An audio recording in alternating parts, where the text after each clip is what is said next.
Greetings, sentient beings. This stream is not intended for children. There will be strong language and adult themes. So today is National Roof Over Your Head Day. And with me today we have Stool, bundled up against the cold.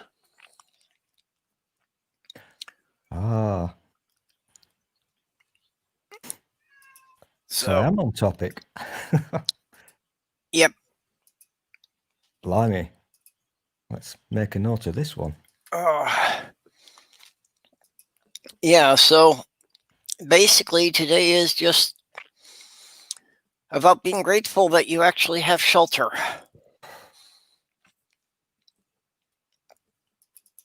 Another one that Nerdy pointed out to me today, that this is also the World Abolition of Slavery Day, which somehow that one didn't come up in my searches. I wish I'd known about that one too.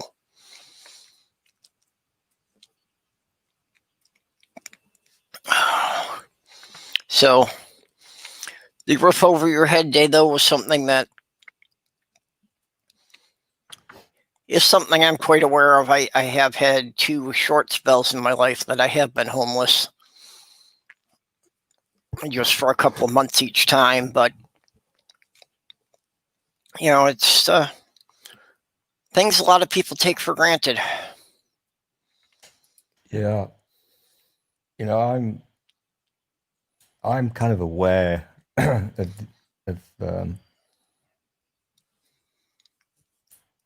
how shit it can be, because I'm inside and I'm freezing my ass off, and I'm not joking. I am literally freezing. Well, I can see you're so pretty wrapped up there. I mean, I have been for a while, but yeah. What is it? Just an old house is rather drafty. Oh, I've had places like that. Not going there. But however cold it is, I mean, it probably is as cold in here as it would be outside. I'm not exaggerating there. Oh. The only difference is I've got a light bulb. Well, I've not put my light on. Oh, I've got a light bulb, and obviously I don't get the chilly breeze and what have you. Yeah, you're out of the wind at least. But if you were outside in this here, you know, sleeping out in it, you'd be dead quickly. So yeah, put my light on for some extra heating. It's a low energy one as well. Yeah, unfortunately, that's the difference. Is low energy ones don't put out nearly as much heat. That's how they save energy. The old-fashioned incandescent light bulbs, only 17% of the energy went out as visible light. The rest of it was converted to heat. Yeah, very inefficient. But this is deja vu, because I've had this conversation the last time I bought a light bulb. That's how exciting my life is. Well, that's why that's why those easy bake ovens worked. Why you could bake a cake under a 60-watt light bulb. Actually, the annoying thing is, it cost me £1, which I don't suppose is too bad. And it's what do you call it? I can't remember. The LED. It's not LED. No, it's the compact fluorescent one. I don't know what you call them. I forget. But Jenny. That surprised me then. That's nice. I wasn't expecting her. I come on. I see a picture of Stool here, and what's the first word I hear? But. The annoying thing is having to find one with a screw-in connector, because we don't do those in the UK. Well, we do, but they're a bit shit. Yeah, those are the common ones in the US. Pretty much everything uses those. Because you're not really very advanced over there, are you? But never mind. Well, it's the Edison. You know, he pretty much set the standards here, so those are even called an Edison base. So side chat is pretty lively here too. Let's see who we've got. Greg Hartwick, who is helping finance this, and a bit of tea in Danish. Robert X, Nerdy Rodent, Godless Sewing. So a lot of chatter going on in the side there. I'm getting there. I'm getting there. Greg Hartwick said sending warmth to stool. Thank you, Greg. I shall grow my face cozy. Oh, Harmonica Man.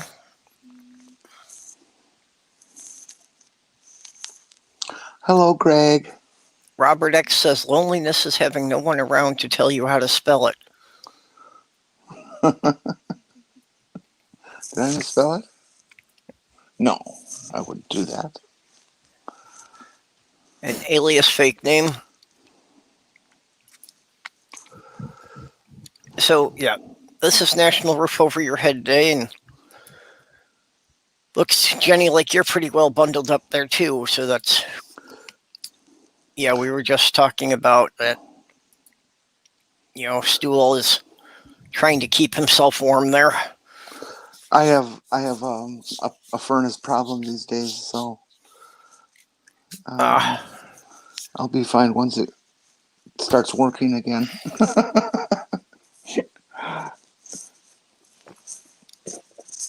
But I'm not frozen to death, so. Nice hot coffee. Yeah. This will help. But I do need some. Oh, and Geo Sam. here. Hey there. Can you see the smoke? This is not me smoking. Oh, that's just your breath. See my breath? Yeah, I could see it. Ooh, that's cold. How come? UK. Your furnace not working, or didn't pay the bill? Furnace bills? What are these words that you're using? Speaking some kind of French. Okay, I'm better. Well, bills are the papers they send you to burn so you have some heat, right? Oh, yeah. That's what I always thought. Actually, I had read a thing a number of years ago about a guy in Minnesota who went out of his way to get his name on as many mailing lists as possible and claimed that he managed to provide 75% of the heat for his home by burning the junk mail. You know, I don't disbelieve that. I used to rent in this hobby garage, and our heating system for this 10,000 square foot building was a 55-gallon drum that we built a feed unit. It's actually an old teapot that we put a fitting into, and a brake line that was all bent up and messed because it was used and rusty. That went over to the 55-gallon drum and had a little bent tip on it that we squeezed into a smaller width. And that would drip used motor oil onto a pile of papers that we would roll up as tight as we could, and a drop of oil every couple minutes or something like that. I forget the rate that we had, and that kept us warm all winter. It really got hot. A good, I don't know, 400 or 500 degree stack out the top. So it was Yeah, I working. hope you had good venting, because I'm sure that couldn't have been too healthy if you had to breathe it. We took care of all that stuff. I'm sure that chimney got pretty thick with oil, though. Not my problem. The owner said we're welcome to do that, so we did.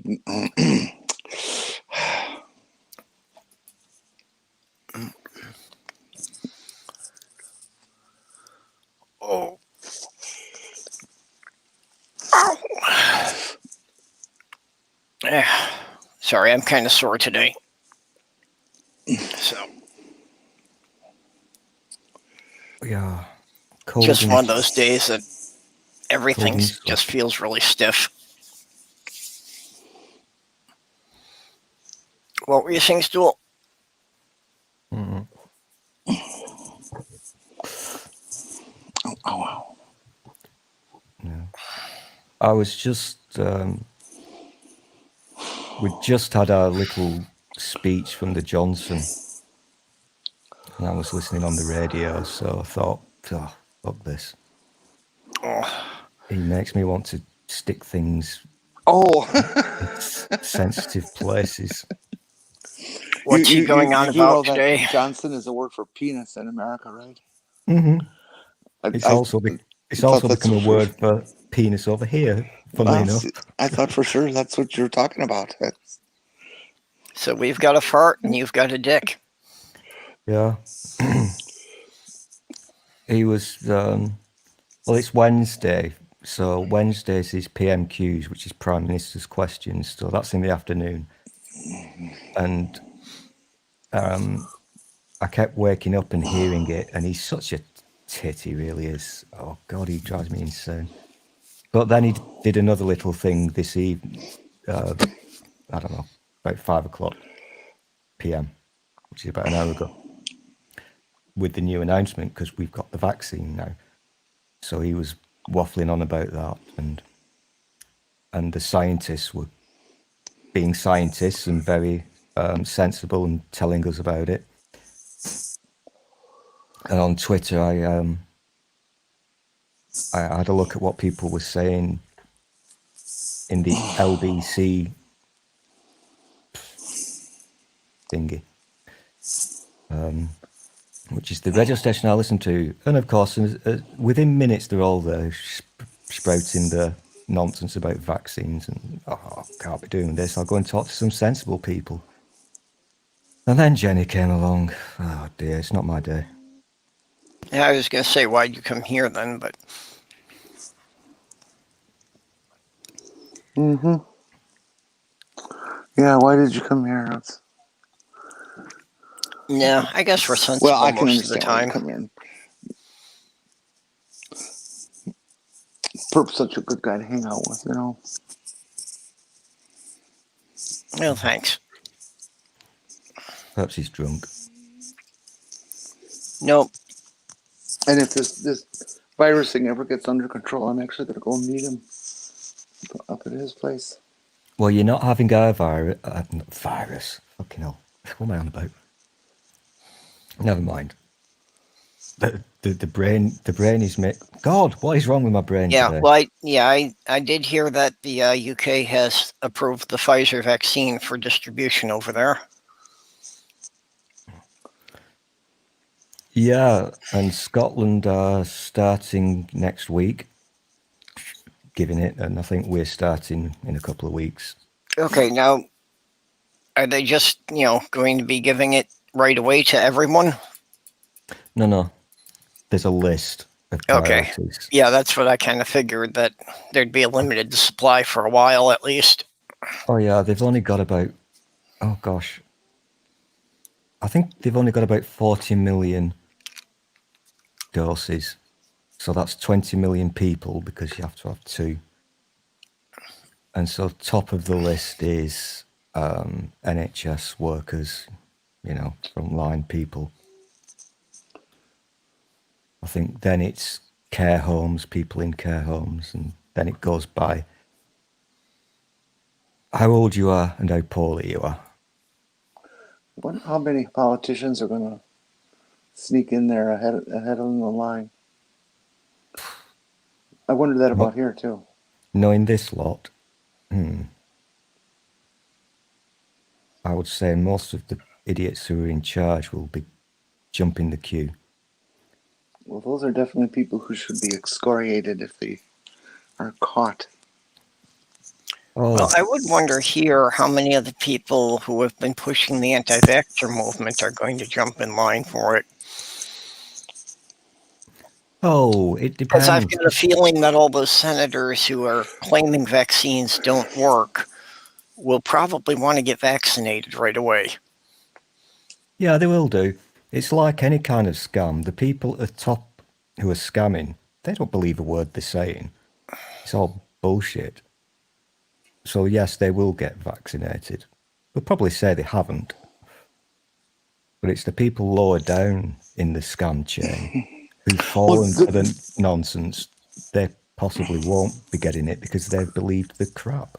I thought I read in a news blurb out of UK yesterday or day before that some politician there who was just ravenously anti-gay was kind of caught in a brothel sort of situation with boys or young men or something like that. I haven't heard about it, but it's fairly common, especially with the Tories. Yeah, we love the hypocrites, eh? The problem is, in the old days, that would have been a scandal, and they would have to resign. I'm not saying, just, I mean, no, you know what I mean? Resign because they've been lying and what have you, not because of what they were doing. Whereas these days, they'd get a promotion, Our cabinet is full of the most incompetent, lying, fraudulent charlatans you could imagine. Yeah. Well, and here it's like after Trump, is anything a scandal anymore? Only if it happens to the Democrats. The things that they've been doing, forget about normal times, the things that they've been doing during COVID times, the amount of money they've been dishing out to their friends in government contracts. And we're talking massive sums of money, like hundreds and hundreds of millions of pounds, and in one case, billions of pounds, to their mates for contracts to supply PPE that they don't even have, and all kinds of shady shit. Are you saying they're maids or they're mates? Mates. Oh, okay.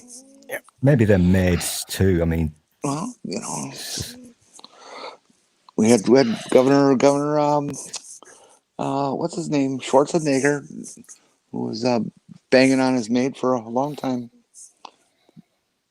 He had a kid and everything.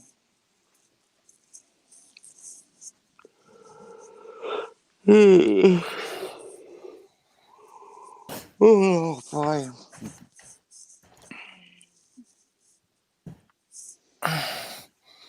Our track and trace app, which doesn't work, never has, and nobody uses it really. Talk about 7 months. The first version of it was shit and was laughed away. The second version cost 12, I think it was 12 billion with a B. No way it could have cost that much. 12 billion? No way. That's what they paid, 12 billion. I'm not making that shit up, I'm really not. Well, yeah, I'm not surprised they find ways to jack up the prices. No, even jacked up, that sounds like an impossible figure for track and trace. Oh, it is impossible, but that is what they paid. That's a absolute fact. Might have actually been more than that, but it was in the billions.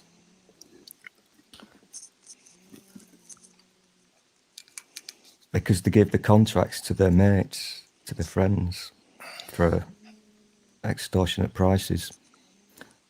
South Korea offered us theirs for free, but because we're British, we said, no, fuck you.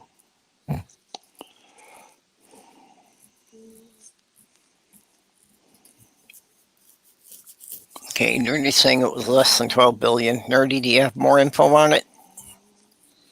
Oh, I thought. Oh, did the crumpets cost 57 less than million. 12 billion? No, that's the old one. I think that's the original one. There were two versions. Yeah, well, for us, what the actual cost was doesn't really matter, but yeah, they always pad it out and make sure that their companies are getting money.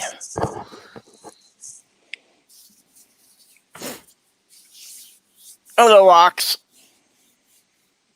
And we had Slim the Living Cyborg joined us a bit ago.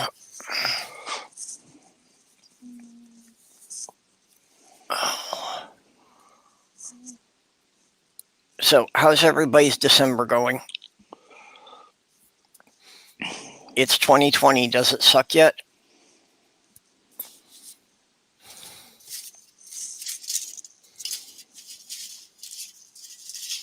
No? The figure that you're coming up with is it sounds like that's how much money if they totaled all the proposals that came in, No, people saying that they wanted what? So I'm reading right here from the BMJ. 12 billion it was. Well, they say 10 billion of public money has been allocated for the test and trace system in England, but more than 9 billion of the funding was still unaccounted for, and only 300 million additional funding has been offered to local authorities across England to actually support the system. Okay, well, even 10 billion, that's That's just allocated. That's not spent. There's a big difference.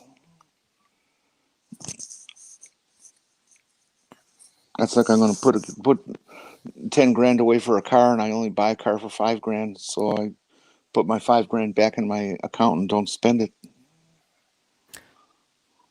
No, the 12 billion includes the cost of the art, whatever that was, and this is just England and Wales, not the UK, and it's the system and provisioning for. Yeah, the government has set aside $10 billion for the test and trace system for England. Set aside is not spending.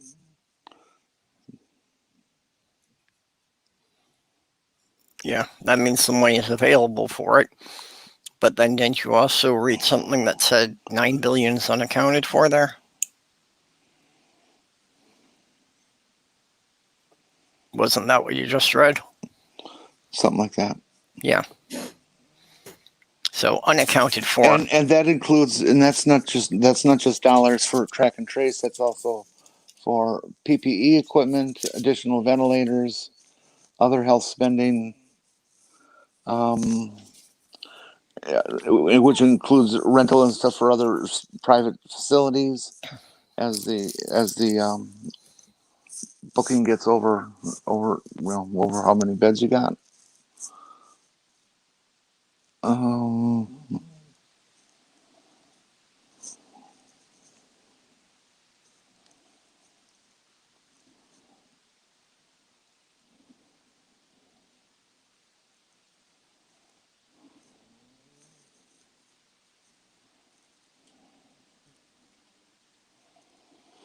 I heard America's bill is up into a couple trillion so far.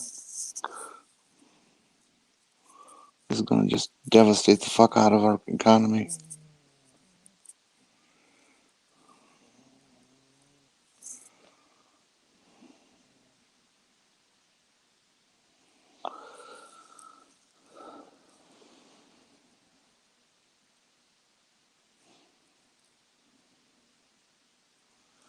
In 11 days, December is going to be good. Why is that, Linda?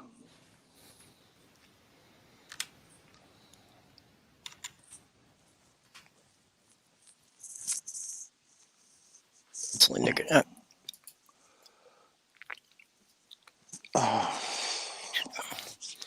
What's going on in 11 days?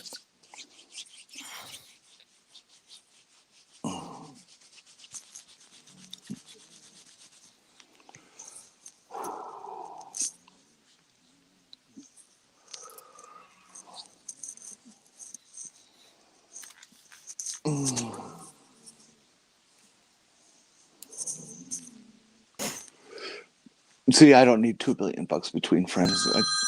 I'd be happy with $500,000.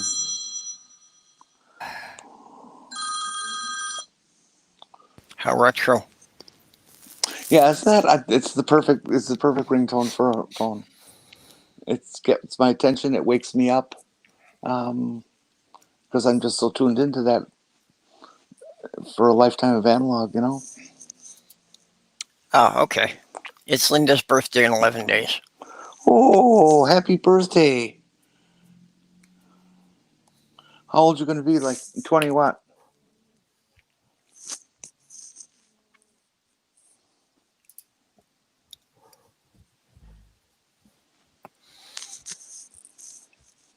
Yep. Did anybody see the video of that guy, that Georgia government official? I don't know if he was a legislator or administrator, but went up to the podium and just spent 4 minutes being absolutely livid about the behavior of Georgia politicians and the president and other senators and stuff for the violent threats and stuff that are going on right now with this these bogus election claims. It was really an incredible, just an incredible little speech for 4 minutes. Guy was angry as fuck.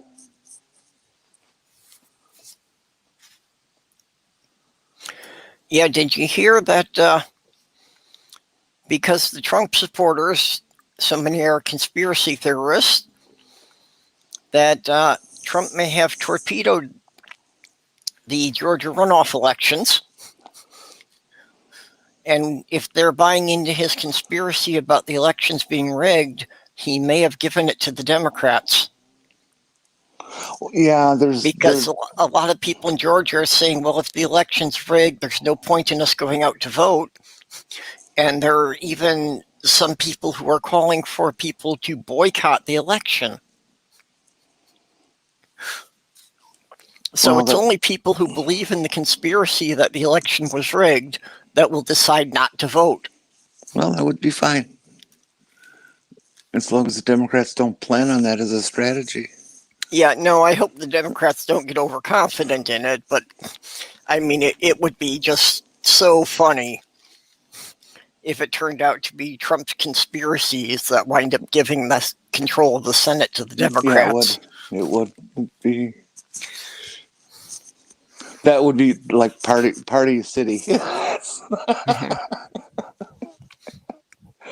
Yeah, because if those two seats flip Democratic, then the Democrats have a clear majority.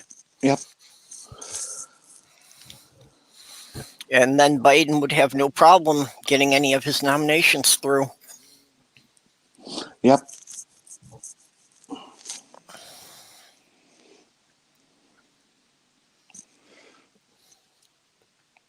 Including several Supreme Court justices happen to. Well, never mind. That I shouldn't even say that.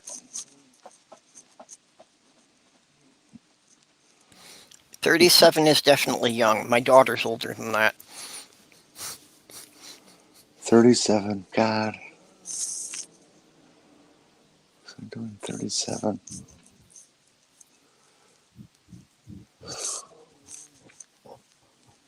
Oh, that was a good age. It's still a good age for whiskey.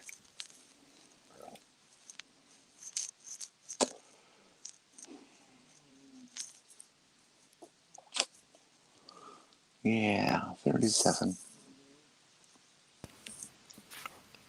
Bit harsh, but not saying I disagree. Sorry, but Republicans should be sterilized. They really don't need to breed. Okay, let's do that. Actually, that's what some of them claim, the reason they won't get vaccinated, because they think it's a government program to sterilize people. Do you think we should do it the way they do cattle and stuff, with that big thing in the back that it's up there and crushing little things? What? Wait a minute, I gotta enlarge what Stool's got there. That's what she said. Okay. The Test, Trace, and Isolate program was introduced in England in May. It was expected to bring huge returns to the economy, with the Treasury advocating £12 billion to it this year. Comparable to what the government spent on nursery and university education. The promise made by Matt Hancock, Health Secretary, was that it will help us keep the virus under control while carefully and safely lifting lockdown nationally. Okay, so there's his source for the 12 billion figure. Yeah, allocated, not spent.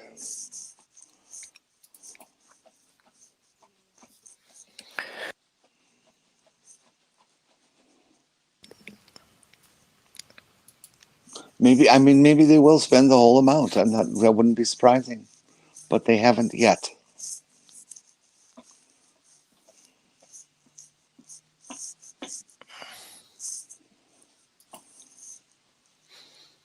When I was 37, they just invented mobile telephony. Yeah, that's about right. I mean, Did you just say telephonery? yeah. Well, he said telephony. Isn't I it said pronounced telephonery. Yeah. telephony? Telephonery.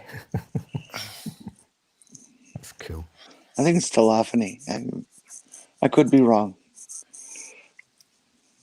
but I heard some educated English people pronounce the word hyperbole as hyperbole, when everybody else pronounces it hyperbole. It's only relatively recently that I understood how to pronounce that word. And recently, I mean like about 10 years ago. Because when I read it, I thought hyperbole must be one of those stupid American sports things.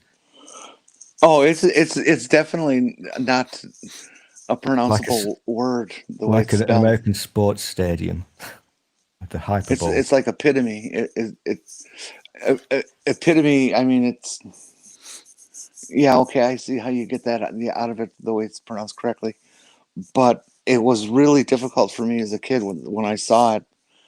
Epitome. What the fuck's an epitome? You know,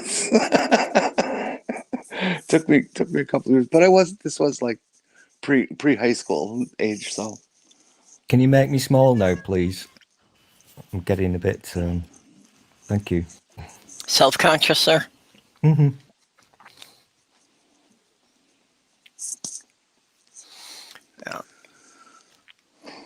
Yeah, definitely 30-something before the cell phones became common. Because I remember I was in my early 30s at least, probably mid-30s, that I still was carrying a pager. I Because must the say cell phones were too expensive. I never thought that the cell phones would become so ubiquitous that everybody would have one. No, I never thought they would bring the that. cost down enough for the average person to have them.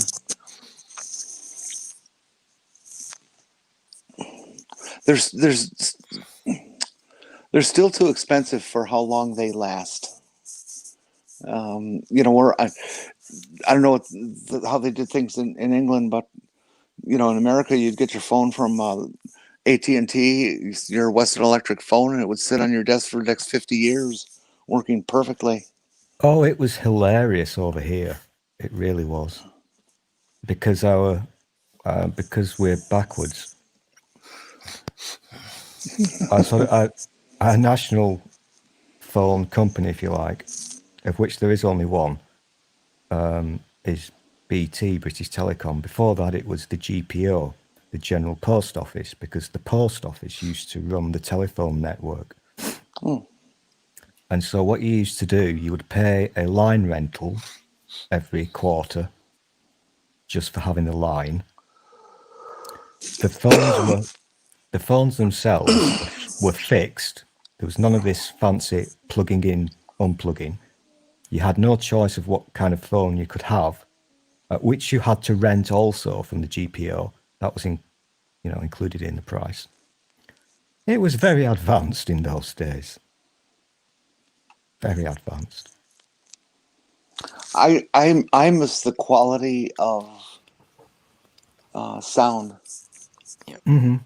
that you had on analog phones versus digital. Harmonica Man is saying the first one was Motorola and went to the moon with Neil and the gang. I wish we had Diana here. She'd be able to verify that. I don't believe that at all. Yeah, I don't think so either, because the early ones were too heavy. Way. Yeah, I can't see that they would have wasted the weight on that when they were so concerned with every gram in the capsule. Yeah. This is absolutely not true.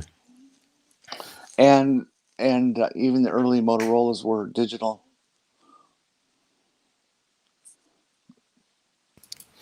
And digital electronics didn't really exist in that way in those days.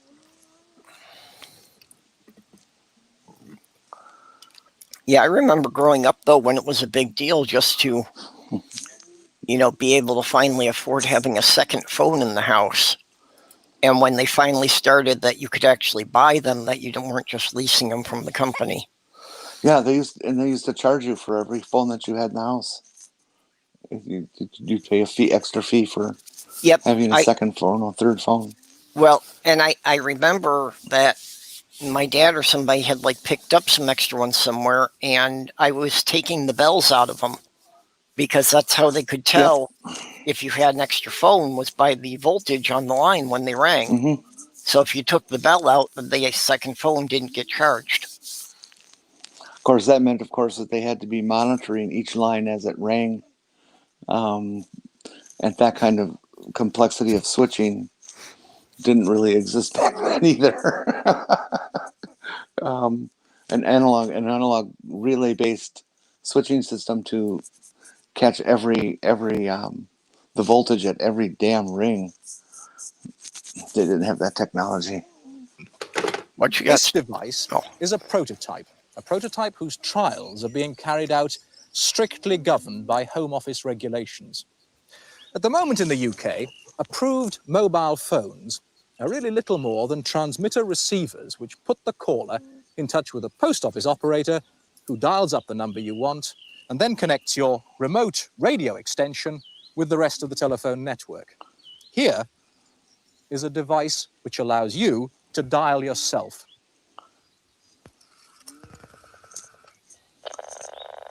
A dialing tone. And that's quite an achievement, because it's one thing to transmit a conversation. It's another to transmit accurate digital information. Now, an extension at the Research Institute in Chelmsford, which has perfected this technique. On the other end of this should be Liz Charnock. Hello, Liz Charnock. Hello, Liz. That's a relief to hear your voice. I'm in Danbury Park now. You know the area better than I do. How far am I away from you at the moment? Oh, you're about 7 miles away, Mike. We're in Chelmsford, here at the Chalmer Institute. I'm in my little office in the middle of the campus. Thank you very much for taking part in this experiment, which was actually happening in real time. We didn't cheat this one, did we? Certainly not, and it's been an absolute pleasure. Thank you for your help. Bye-bye. Yeah, I remember when... And that final tone is the instruction from me that I've cleared down, finished the call. Another important factor, because with conventional radio transmission, it's impossible to tell the telephone network that you've gone off the air. I remember when they first came out, one of the questions that was kind of standard in every call for a while in the beginning was, where are you calling from? Really? You're in the middle of nowhere? Wow. Yeah. It was so cool. Yeah, I remember having the rotary dial phones though too when the touch-tone phones were being advertised on TV. That was their new innovation, that it was push-button convenience. You didn't have to wait for the dial to come all the way back to dial the next number. Mm-hmm. And God, were they expensive to use. The minute rates and stuff in the beginning. Oh, yeah. Yeah, I remember when they were, basically just for, like, doctors and lawyers were the only ones who had them. I didn't get a phone till, let's see, a Motorola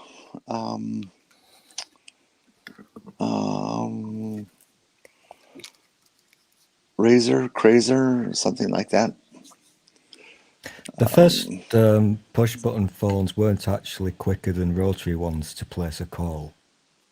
That was a little marketing trick. Yeah. It still took the same amount of time between hitting the last key and the call being started as it would with a rotary one. Oh, yeah, but dialing it, takes forever to dial a zero, and nobody wanted to have that in their number. And it still takes the same amount of time. It was in your head. Yeah, Harmonica Man saying Motorola had the prototype of communications on the Apollo in 1969.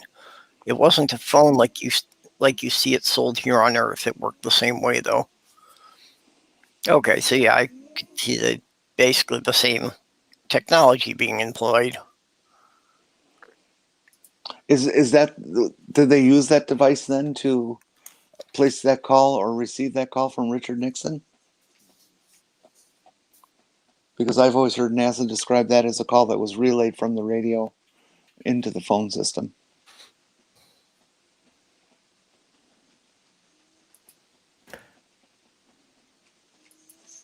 Oh, I just remembered. Ox, you naughty, naughty person. Thank you for doing what you did the other day. You must have been drunk. But thank you. Bum, bum, bum. What did Ox do the other day? I can't actually remember what day it was. I think it was... Crap. Oh, it was... I think it was that Thanksgiving Day thing that Lavender did. I cursed having a cell phone at first too, Ox. I thought it was an evil device. I at that time, in the very beginning of them, I considered people who had them who weren't things like doctors or something that had a critical emergency based to their presence or their need to communicate. I considered them just an egotistical toy. That you're not important enough to need a cell phone, No, kind of thing. And so I just waited for a long time, and then when smartphones came out, I mean, I oohed and ahed just like anybody when Apple came out with their first smartphone, but I didn't get one. I didn't get a smartphone till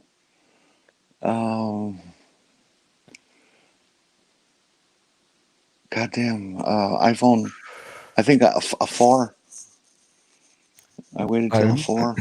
I remember the first one I had. And again, because we're advanced, it was very funny how you bought them in those days. There wasn't really any... You couldn't really go online, so to speak.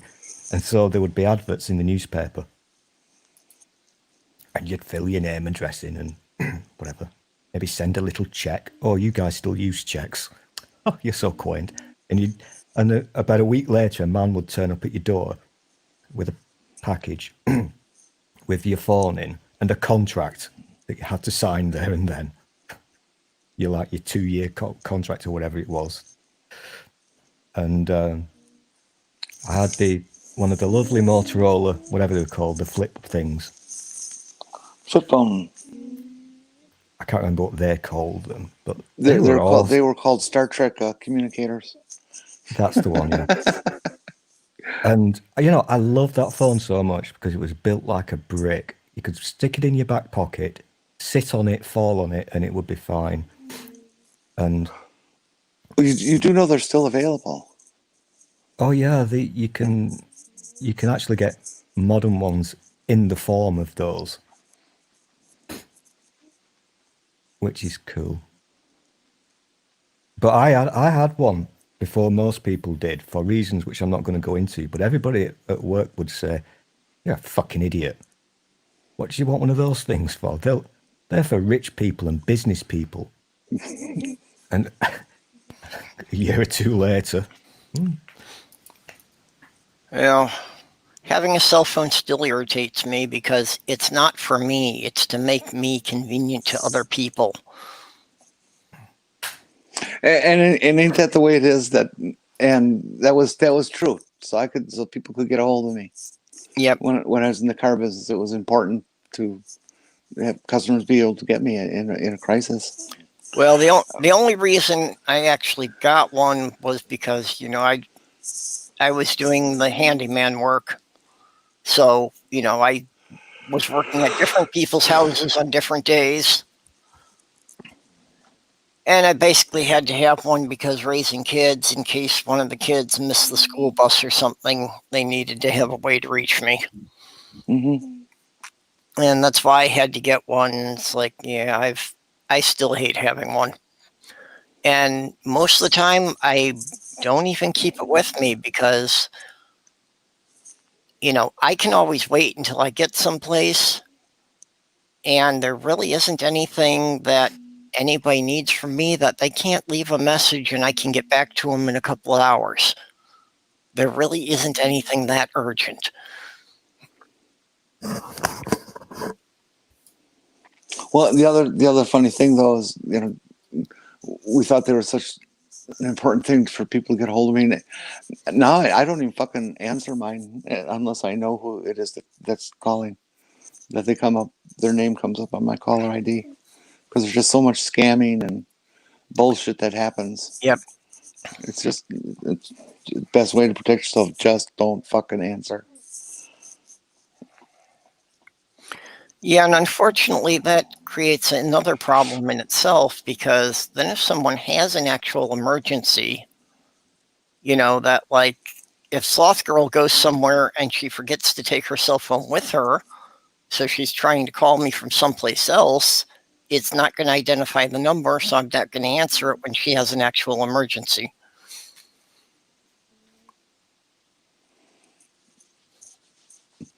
Yeah, well, shape up Sloth Girl to stop forgetting your phone.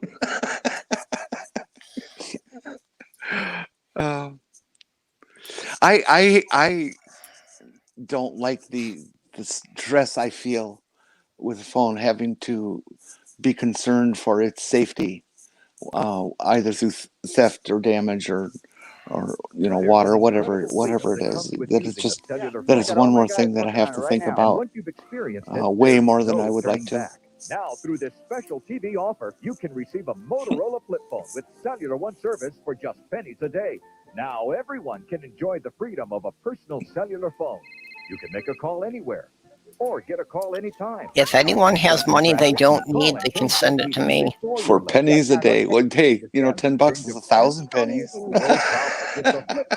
Can't remember those directions? Just give a call. Okay, right on Oak Street. It's that easy.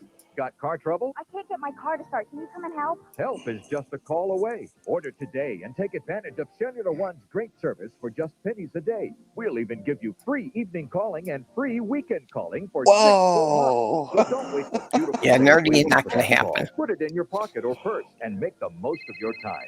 This offer is so convenient, you won't have to leave the comfort of your own home. Get your Motorola flip phone for the amazing price of just $19.95. Delivered That's pretty damn to your door good. within a few days, ready to use. You'll also receive the desktop charger and this beautiful leather case, a $25 value, absolutely free. And remember, by ordering today, you get free evening calling and free weekend calling for 6 full months. It's an incredible offer. Now everyone can enjoy the freedom of a personal cellular phone for just pennies a day. So what are you waiting for? The Motorola flip phone with Cellular One service. Don't miss out. Call now. There has never been a better time to go cellular. And with the Motorola 550 from Cellular One, you'll have everything you need. Hey, let's call that number, see if the offer's still good. Talk about our great home and office long distance rate. I read the small print in it. It's not. Along with your phone, you get the desktop charger, a free leather case, free activation, and free evening. I learned how to fix those things for you know, for their standard typical failures. It was like any product, especially a complex product like a phone or a car. Each model will have its own idiosyncratic failures, and so all you really have to do is to learn those. And to be able to diagnose it, when you get a complex one now, then it has to go up the ladder a bit. The one of the most common things was that the ribbon, conductive ribbon between the flip parts would break. Yep. Or the batteries would need replacement. Then I learned how to fix those things real early on, and I'd buy them used all the time, or used and broken. Yeah. As far as Nerdy's comment about having a phone that's 2 months' wages, no. You know, I don't want to have the thing in the first place. I certainly don't care about most of the features. All I need it for is to be a phone and to send text messages. So I've always bought refurbished ones that were a couple of years old that I can usually get for like $20. See, I'm one of those maximum users that if I have a machine like that, I push it to its limits. And That particular offer ended on the 30th of June 1997. So tough luck, Jenny. hello, never again. Well, I don't know. That's just the way I am with tools. You know, their tools are meant to be used. I do the same thing with my desktop computers. I always push them as far as their RAM limitations and storage limitations will go. And when they don't go any further, then I have to buy a new machine or make an upgrade. Oh, hey, Doc. Yeah, I've always found that my budget works well for being on the trailing edge of technology. Let's see.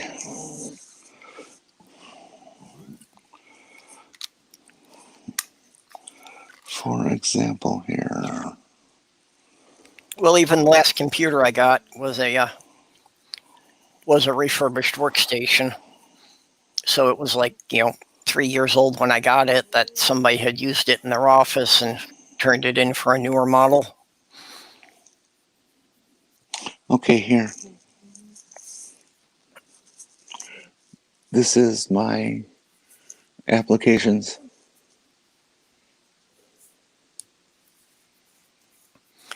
Yeah, and it's like, I realize it probably could do a lot more, but I don't really find the stuff that would be that useful to me.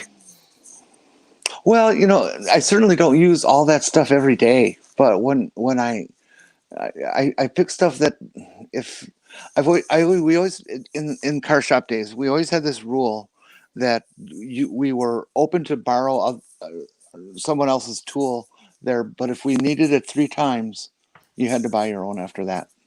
And that's how I kind of do with the applications and stuff on the phone. Is if I find a use for something three times or 4 times, I'll grab the application. And the other thing is, with so many applications being completely fucking free, it's hard to say no and start using it for things that are just as much fun as they are practical and useful. Yeah, although you have to keep in mind that if it's free, then you're the product. Absolutely, that's correct. If they give it to you free, it's because they're tracking your usage so they can get marketing information. And I'm already into that through Google, and if I use Facebook and Twitter and my ISP. So if the guys at the Peak Finder app want to know who I am, that's just fine. Yeah, and that's the other thing these conspiracy theorists never think about. It's like, they're making videos on their cell phones to upload to YouTube that they're worried about the government tracking them. And it's like, the government doesn't need to track you. You've just given all that information away to everyone. Mm-hmm. Oh, yeah, God, I love when people go to a social protest and are upset by the police watching from a distance or something. Well, you got your cell phone with you. They already know exactly where you are down to half the block. Well, that's one of the things about about the vaccines, that they're going to install these tracking chips, and it's like, yeah, you're carrying a cell phone around. They can use the GPS to figure out where you are within 3 feet at any time. Mm-hmm. These people drive me nuts. They really do. People also don't realize that it's not just they're not locating you with GPS; they're locating you with Wi-Fi. Like you sit at home. If you live in an urban environment and you turn on your Wi-Fi, the phone is searching for every Wi-Fi signal it can find, and it tells you when it finds one, and its strength, relative strength, and security setup, blah blah blah. Yep.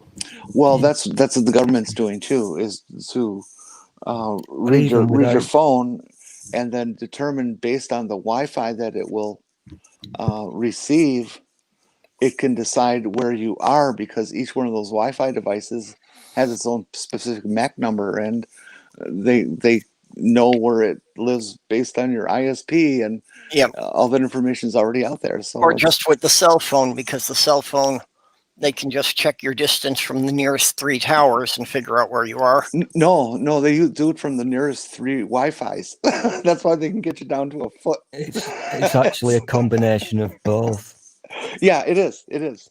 GPS Absolutely. and cell tower triangulation. Yeah. So even if these clever little knob jockeys who think they're being spied on turned off the Wi-Fi and the GPS, you can still, that's how the emergency services work.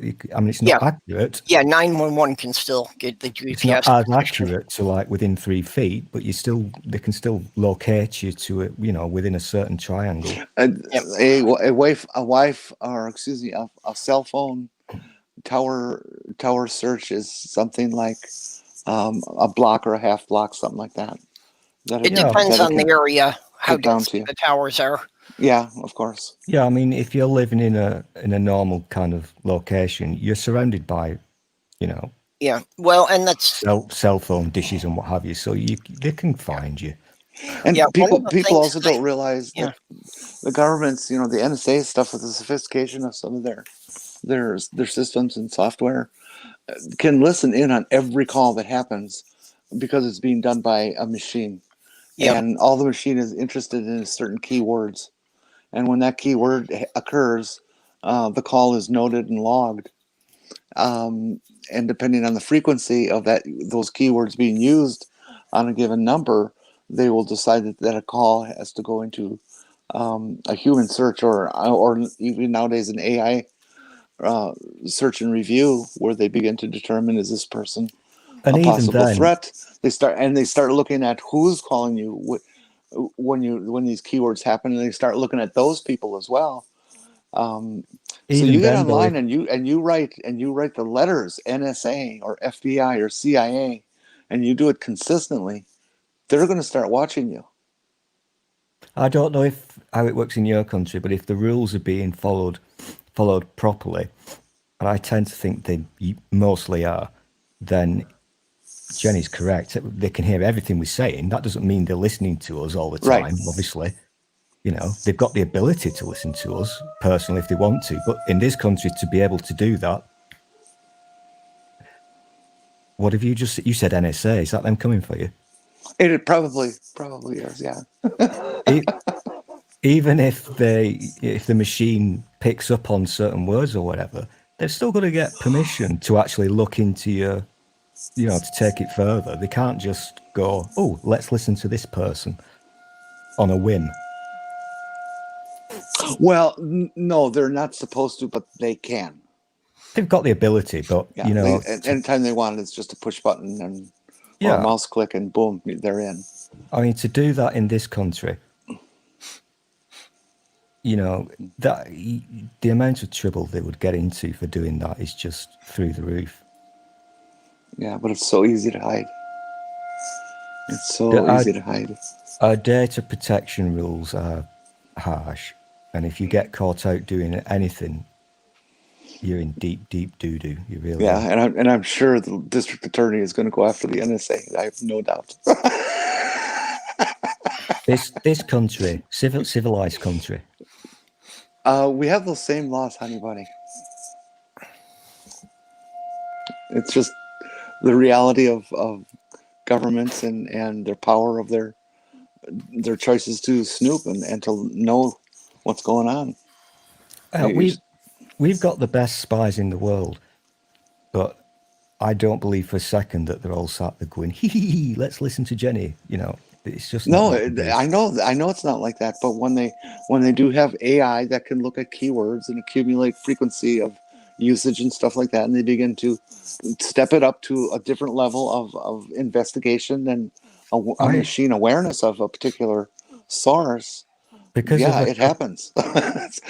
all these busts of people that we all of a sudden hear about. Oh well, they've been followed by the FBI or something like that. Well, that's how they're following them. That's how they bust these people. Is it starts out with that kind of information. I They'll must say an make anonymous source, but it's not an anonymous source. They're fucking machines. I must make a note to ramble on about this in one of my incredibly short streams at some point,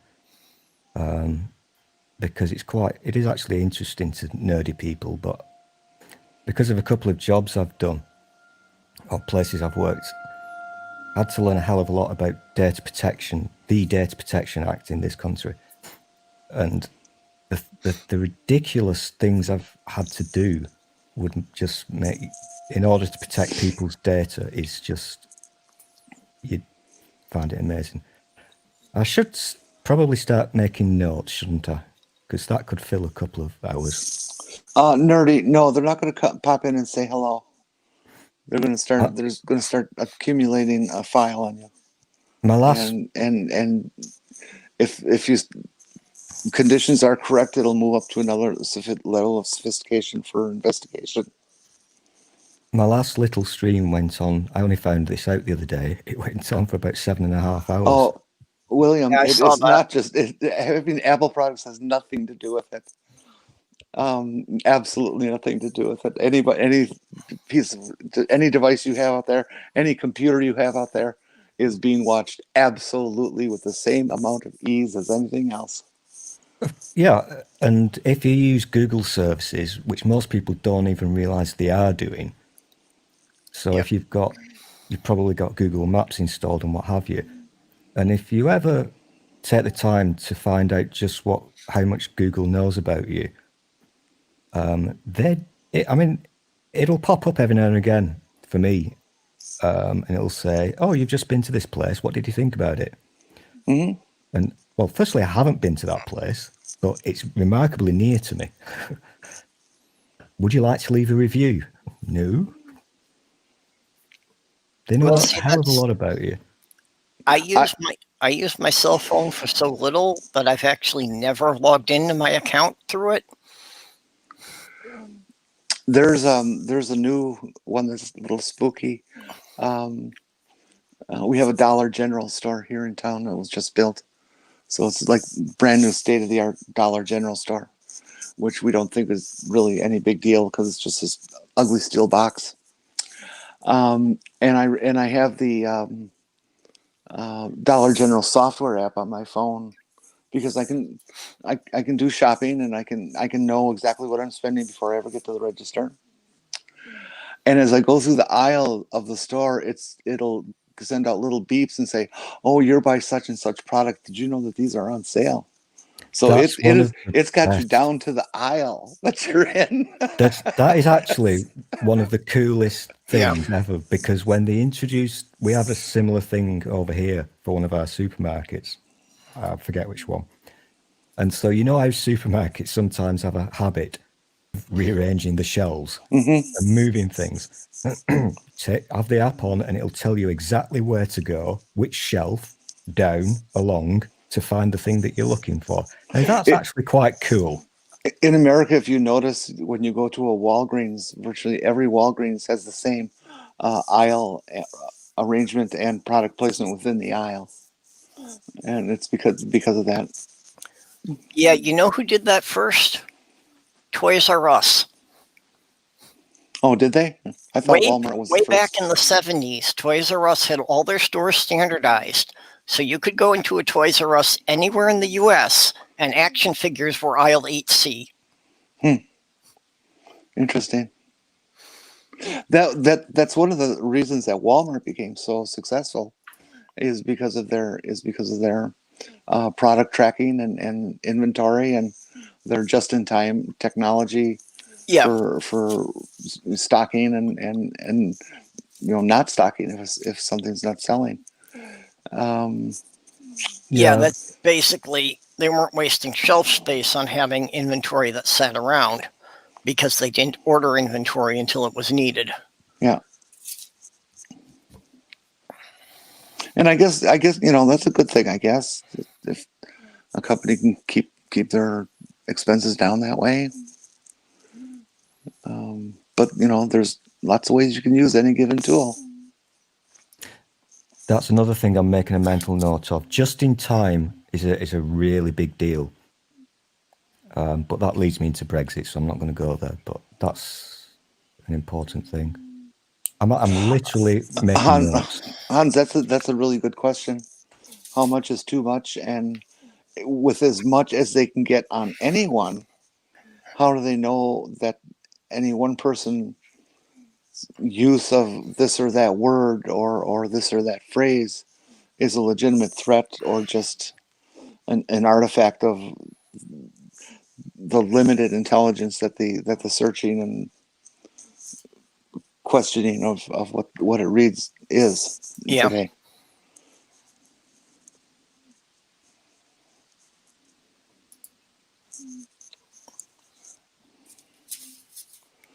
I don't know. What are just-in-time stockings? The stockings that you keep in your purse is so if you ladder your hose, you can quick change before anybody sees you. Ah, okay. It's not good to use a hose on a ladder. They can get twisted up and you can trip on them. They're very dangerous. Well, if you're wearing hose that are so baggy that they'd be a problem like that on a ladder, nobody's looking at you anyways. Don't worry about it.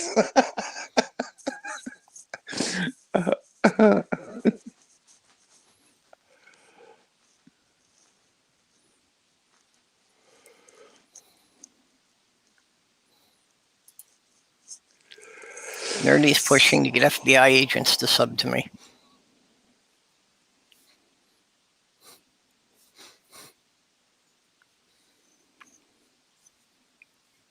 Okay, Harmonica Man. Catch you later. Don't forget NSA too. It's the combination. You want to say Al Qaeda once in a while, and some of those types. A great leader Kim Jong-un or whatever his damn name is. Be sure to include the great leader part. That helps. And of course, if you say great leader Boris Johnson, no one will believe you. So I was going to say, if you say great leader, they'll know you're not talking about Trump. God, I hate him. Yeah, we only got, about 6 more weeks of Trump to deal with? Oh, God, we've got another 4 years of this pillock. it is still scary what he could do between now and then. Oh, yeah, there was another... I didn't pay any further attention to it, but on the news last night, they were saying how your orange shit gibbon has been offering pardons for cash. Yeah, I heard something about that. I wonder. I didn't hear anything else about it. Well, the guy who was reporting this, he's not just an idiot. It was proper British news, not just an idiot. He has other qualifications as well.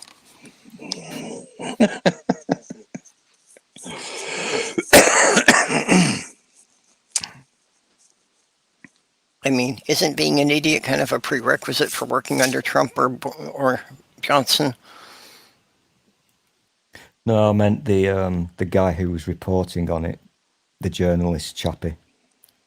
Yeah. I actually do not think the people who work for Trump are stupid at all. I think they're probably very cold-hearted and completely dispassionate. In other words, lacking of empathy and just cold-hearted motherfucks. Yeah, isn't that the definition of a psychopath? Yeah, but no empathy for other people. Sociopaths or sociopath. Okay, I get confused. Are all over the place. Bill Clinton was a sociopath. Okay, a lot of people who are in entertainment itself are sociopath. It's not being sociopath that's the issue. It's what you do with it. That was figured out by a guy who went to study sociopathy and found out that he was. Yes. A psychologist type doing research. There's different intensities of it and levels of it, directions of it. Well, if you were doing psychology research, you're supposed to be dispassionate about it. So I guess Oh, nerdy. You have to leave now.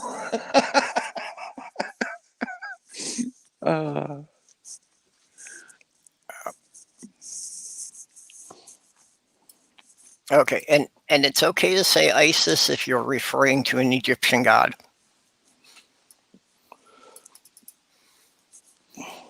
Isn't there a bird called an Isis also?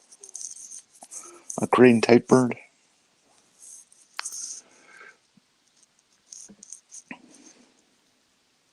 I think it's one letter off from them. I'm trying to remember what it's called. Iris. Yeah. Oh, an The bird ibis? is an iris.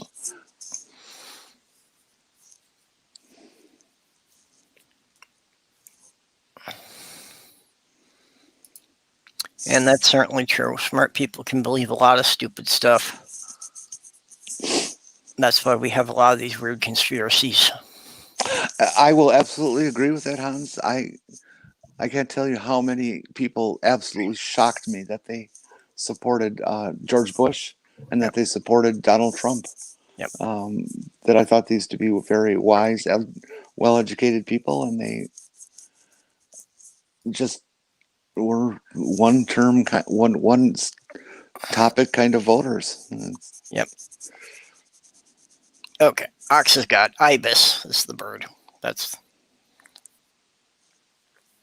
But yeah, unfortunately, that's pretty much what's destroyed American politics is the people who vote on a single issue and will vote for any candidate who claims to support that issue regardless of how scummy they are. Yep. And that's what I shove back in people's face when they say, "Oh no, I voted because of this." I said, "Well, sorry, if you are voting for a party that represents this, this, this, and this, you are that. You voted for that. Yep. Whether you intended to or not, you did. And so there you are. There's your bed. Sleep in it." And the evangelicals have gotten to the point that they would vote for a confessed pedophile if he said he would repeal Roe versus Wade. Mm-hmm. And they did.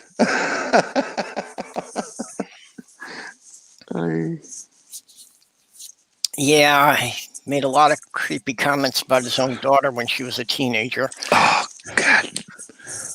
That really was creepy. And I forget who it was, like another senator that he was having lunch with one time. And the guy's 15-year-old daughter walked through and Trump said, "When did she get so hot?" Was that while he's been president? No, this was okay. years back. But, just another anecdote that somebody else who had been at the meeting had relayed. And it's like, how could he say that right in front of the girl's father? Well, somebody's pretty bad if they get Howard Stern to disapprove of them. Yeah. Which is whose show he was pretty on when much he the made most that comment. misogynistic asshole on the planet. I really want to know Melania. I wish I could read Melania's mind. Although she does sound like a fairly heartless person herself. Oh, definitely.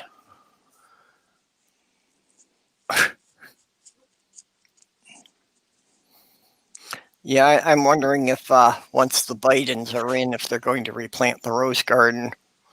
Not that they can recover it properly, because there was like rose bushes that are planted by the Kennedys in the 60s. I will hope that they will. I would love to see them also repower the White House with solar and stuff.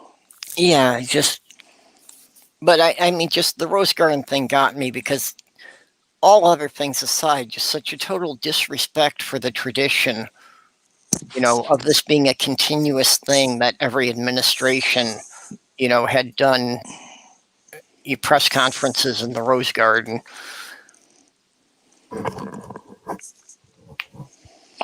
I think it was kind of why it was called the Rose Garden. Yeah. And it just, what she did with it made no sense. It just seemed downright spiteful.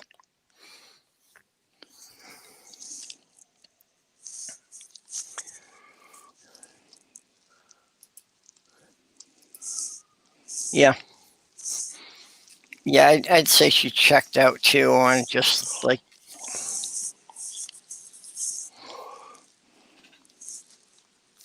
she's obviously just there about the money, but yeah.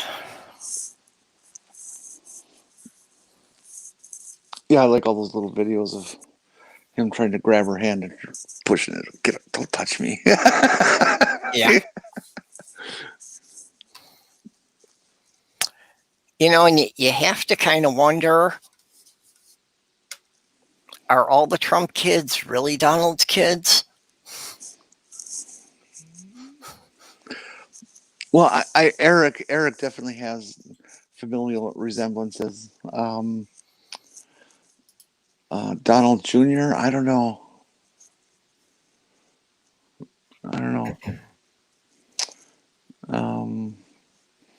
I think Ivanka looks like her mother. Worry about the most, yeah. So according to the bribery, not the bribery thing, the cash for pardons, it looks like there was a chap who was in prison for whatever, and his lawyers had been in discussions with the White House as to whether they could make a political donation in return for a pardon. But it's unclear as to whether Trump was involved. I think we know he was. That's as far as I can get on that one.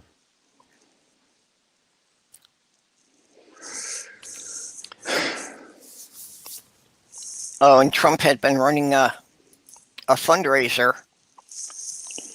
that was, billed as something for, for the vote count security and that. And somebody is now suing him for $2.5 million for misrepresenting what the fund was going to be used for. Oh yeah, that's relative to his election fund, election investigation fund. Yeah. Yep. I don't understand how people fall for his grifts. I really don't. I mean, they're so obvious. Well, especially at this point, when it's been revealed what he is.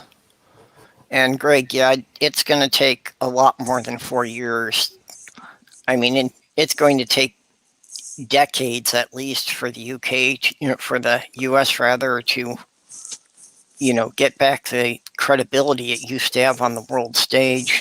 I don't think so. The world stage was so aware of what this idiot is all about. Yeah, you'll get your credibility back in the world as soon as the orange shit stain is gone, because all the leaders knew that Trump was just a fucking idiot. Well, yes, but unfortunately, with him pulling out of so many international accords, now the other world leaders are always going to wonder, if they sign a 10-year agreement with the US, is that going to be voided in the next election cycle? I don't think that's true, because the world leaders know that Trump was hopefully a one-off, and the biggest fucking grifting pillock in the world. And, Biden said first thing back in the Paris Accord, fuck that. Yeah, nonsense. But the problem is, was he a one-off? Or 4 years from now, will the Republicans try to put in someone just as scummy? I don't know about that, but it ain't going to be him. he has burned so many bridges in the last couple of weeks. He's a one-off. You're never going to get anybody like him again, and it will take you many years to recover.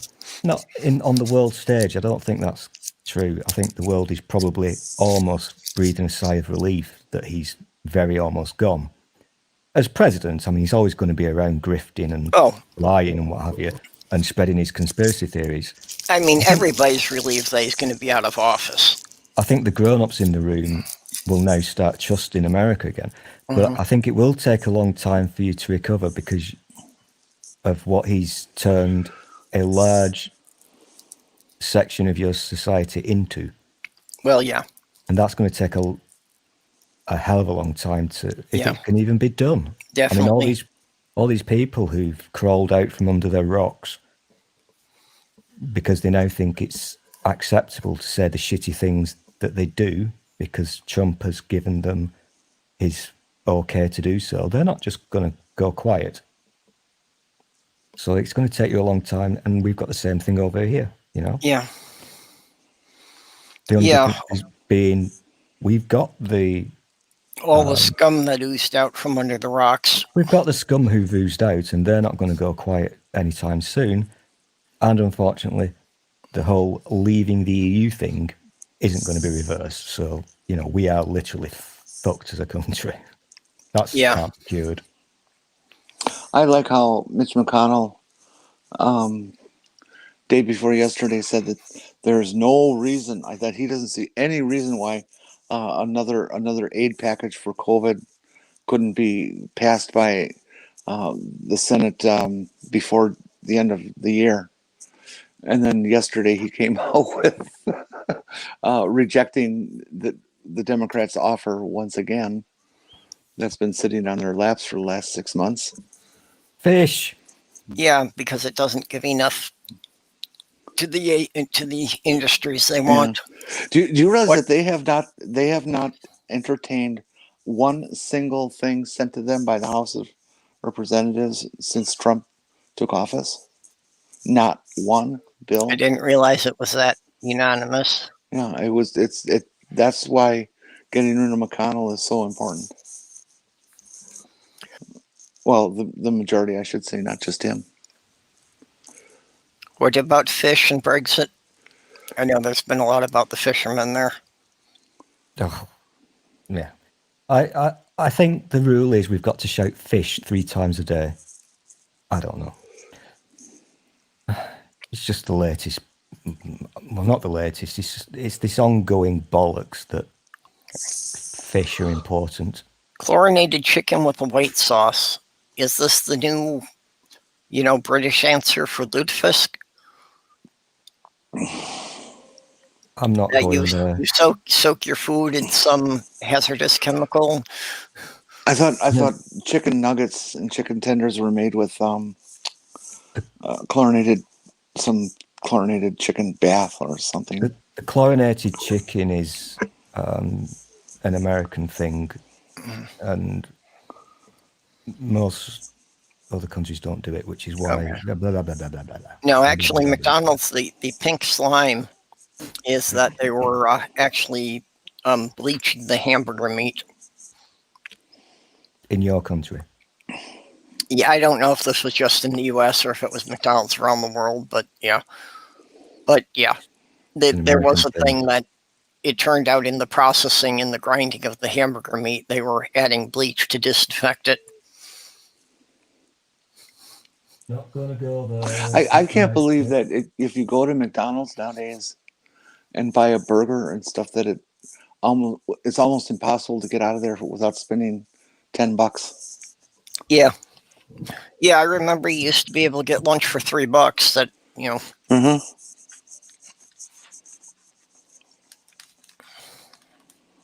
Yeah, when they had that dollar menu going, I would go in and spend $2 and get a couple of their breakfast burritos because I thought they were about the least corrupted thing that they made. But I don't even think you can get those anymore. Yeah. I don't know. I have, there's no McDonald's anywhere near me here, so. You know how the chicken nuggets are actually made? All the McDonald's chicken products? Go ahead, tell me. They put hormones in the oil they use to fry the French fries. Okay. See, and so that's when the French fries get scared around the parking lot, the seagulls come for them. So then after these stores close at night, they go out in the parking lot and harvest the seagulls, and that's where they get all their chicken products.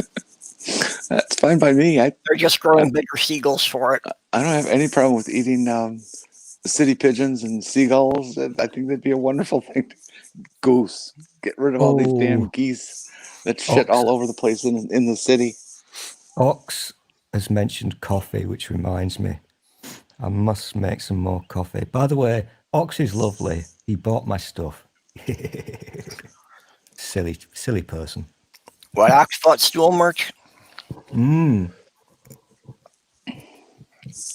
Okay. I didn't know you had merch. No, I'd completely forgotten about it until that stream, to be honest. It was something I set up a long time ago because I was bored. And I didn't realize that the bot was running in YouTube side chat.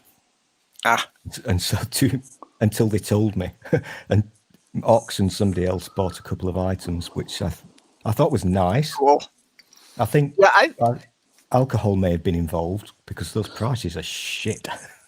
Nerdy, I will not eat chicken McNuggets. I think I tried them once because I wanted to know, but they taste absolutely awful. They're just, you can taste the chemistry in them. Yeah, the McDonald's ones are horrible. And Chick-fil-A is another one, completely aside from the politics, their chicken tastes absolutely horrible. It's so chemically impregnated. Ugh.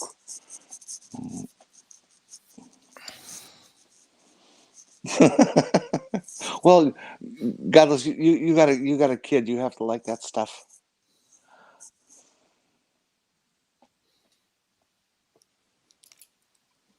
Yeah, the seagulls will also eat your hand.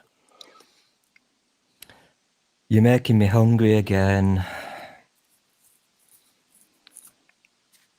Look, caught a chicken McNugget from McDonald's making you hungry. You've got a problem. I've discovered this new place, which is incredible because it's literally 20 seconds away from my door. And it's cheap and quick. And I finally found a place here in southeast Minnesota that actually makes a decent pizza. That it's not with this horrible plasticized cheese and cardboard crusts. It's like I remember back home in Milwaukee where you can get top grade pizzas at 2, 3, 4, 5 dozen places in town. Oh God. Oh, my tummy. Stop it. Why do you got a tummy ache? No, it's hunger. Whenever you lot start talking about food, I get the urge to go to the place. Like if we were going to discuss like a fine prime rib dinner. Yeah, that's not baked potatoes and let's say asparagus and Brussels sprouts and fresh bread and wine, lots of good wine. In the old days, we were talking about the old telephones. Yeah. I don't know if they still do it, but you could ring special numbers and get somebody to talk to you like that. Yeah. Oh, the 900 numbers? Yeah, I'm sure that they have numbers like that. I don't know. Do they still have 900 numbers? Everything's on the internet you can get for free. So yeah, I got a bollocking once because, again, this is obviously in the old days, because I had a mate round while my mum and dad were off somewhere away, and unbeknownst to me, I didn't find out until 3 months later when my mum and dad received the phone bill that he'd spent all night. And he'd run up this, and those things cost a fortune over here. And so they got the phone bill, and my mum said to me, "What's this?" And I pleaded ignorance because I literally knew nothing about it. It was news to me because I was asleep. I didn't know.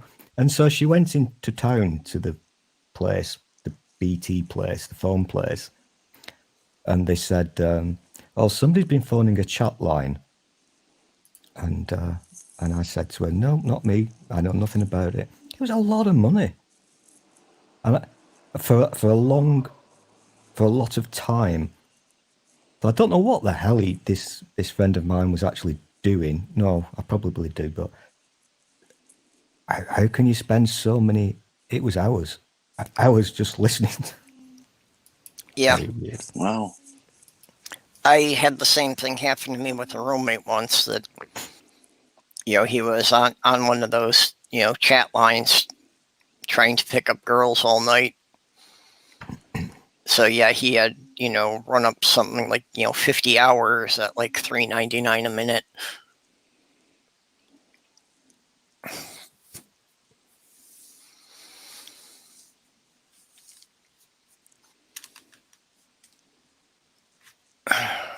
We're in a chat line.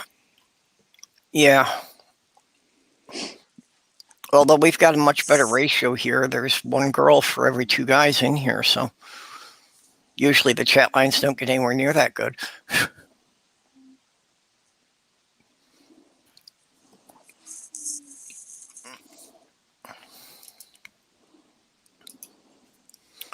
Linda, are you still out there? Please. Yeah, that's the other thing with the Don't cell leave me phones. Is, alone. now most of the cell phone plans are unlimited too. I remember too, that the cell phones were charging you by the minute before. I am so grateful to my brother and sister-in-law. They're very well off. They own properties. They own a number of rental buildings. Where you pay too much and you throw your junk because your basement's not big enough to keep it all now. And so they're making pretty damn good money. As judged by their suburban home and their 11 cars. They pay for my phone. We're on a family plan, and it actually only costs them $40 a month for my usage of the family plan. Yeah. I buy my own phones, so they don't have that on them, but they just know I can't afford it. And again, I use my cell phone really so appreciate little. it.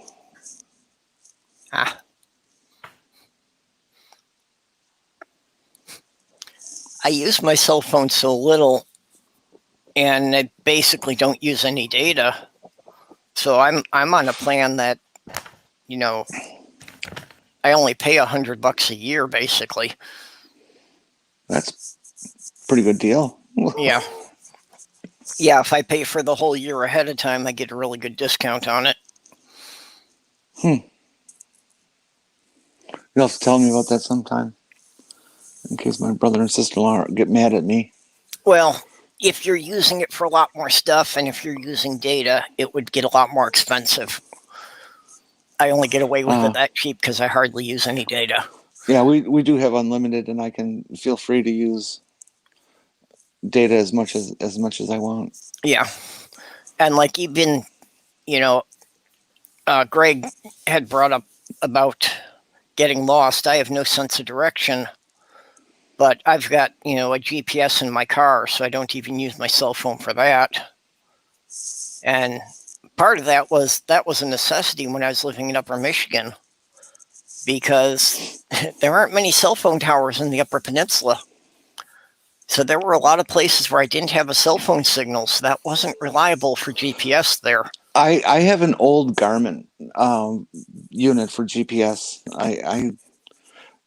None of the phone apps are adequate for GPS. They all suck badly. The screens are not as strong as they need to be. Brightness wise, they don't indicate the car position or have features like tracking. They're just inadequate compared to a Garmin. You know, and I think the Garmin I bought used on eBay for like $50. So I just much prefer a Garmin unit.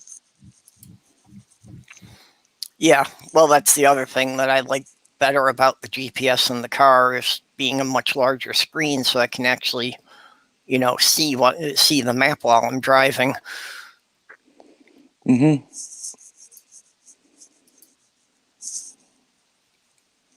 Yeah, much cheaper to use other people's. I have that same brand of cigarettes, OPs, other people's.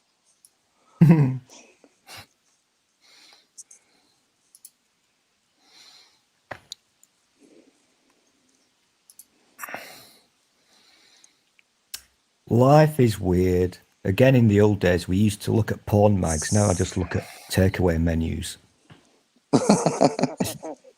This is how I get my jollies. I like looking at the pictures. You know what pisses me off most about the pandemic? This is going to be so shallow. The thing that made me the most angry when it first came into play was I was getting all ready to go to a restaurant I had found that specializes in Irish corned beef hash dinners and stuff on St. Patty's Day, which is right when everything got shut down. Yeah, it was like, yeah, God middle of fucking March damn is it. when we went into the lockdown. I haven't had an Irish St. Patty's Day thing for like 5 years. Oh boy, I get to go this year. Hey, Amiga Nuts is here. Hey, Meagers. Somebody to shill for us. So does that place that you're talking about not do takeaways? They do, but St. Patrick's Day, everybody has specials, and it's like all you can eat corned beef. Corned beef is very expensive here. I have no idea what it is there, but It's the And cheapest everything thing is in the green. world. $7 to $15 a pound for that stuff. You are shitting me. No, it's just No, yeah, it's ridiculous prices for it. I know some places that are selling really premium corned beef in a Jewish deli, and they're getting like $22 a pound. But it's really, really good. I can't wait to get back to Milwaukee and go to Benji's. If you're ever in Milwaukee, Benji's. Just Benji's. That's all you got to remember. Yeah, I want to go to Benji's. And I miss the buffets. When we moved here, I did find out there was a pretty good Asian buffet here. That's a place I would have been going back to regularly, but yeah. Our latest set of rules kicked in yesterday, prior to which, and it's difficult to keep up, but I think the whole of the country was in some form of lockdown. Now it's gone back to regional, and depending on where you live, you'll be in a different tier. 1 being the lowest and 3 being strict. I've been in 3 like forever, so I don't give a shit. But you can't eat in any. You can't eat in. You can only have takeaways or deliveries, unless it's in a pub. Because to have alcohol in a pub, you have to have a substantial meal with it. that's a rule? That's a rule, yeah. Really? Well, actually, here, that's apparently the definition of a pub, as opposed to a bar, is whether or not they serve a full dinner. That's the state's legal definition of a pub. I had no idea.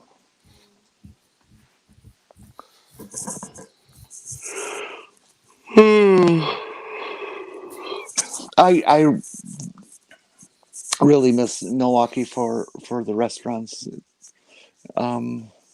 Milwaukee is a very ethnic city. It has large pockets of all the major ethnic groups and their specialty restaurants and things. And you could just any day of the week you can go to a fabulous restaurant from all over the world. And here in southeast Minnesota, you can go to almost any bar you want and get a sloppy, greasy old burger or a plastic-based pizza. But there's no real good food at all in this area that I've been able to find, anyways. And that I have found is all 25, 30 miles away. Yeah, one thing I didn't even get a chance to look for was whether or not there was any place around here that served decent fish and chips. You know, I like a good, authentic English fish and chips. And the closest place I know of that I know for sure that has them is in St. Paul, which is like 70 miles away here. You know, so there's got to be some place closer, but the place in St. Paul I like is Max Fish and Chips, which is literally a converted gas station. But, you know, they really have the authentic, well, as close to the authentic flavors you can get. You can't really get the authentic fish and chips ever since the newspapers went to soy-based ink, because if you don't have the petroleum leaching back into them, it's just not the same.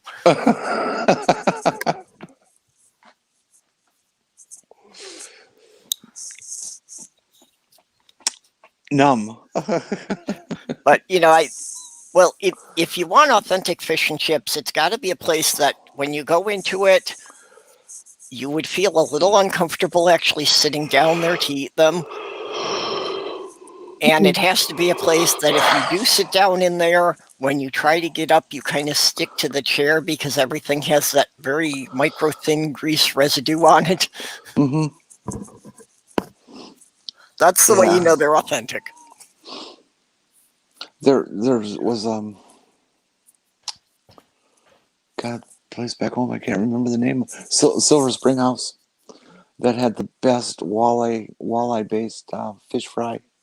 Big, huge. I mean, this walleye fillet is this big, and you get 3 of them. With I would choose a baked potato because I just prefer that to fried French fries. But they were perfectly well done, and walleye is just the best freshwater fish to eat, I think. Yep. So your authentic British fish and chips, Perps, what kind of fish is that going to be? Well, unfortunately, around here, what you most often get is cod. Oh, no, that's authentic. That's what it should be. Well, In that's England, what they call it anyways. whereas we all know it's just seagulls. Yeah, well, and you have to wonder, you know, with American, you know, the American FDA standards, like there are 17 different species of fish they can put into a can and call it tuna. Really? Yep. It all tastes the same? In England, it's cod. Scotland have, what do they eat? I can't remember. But the great irony here is that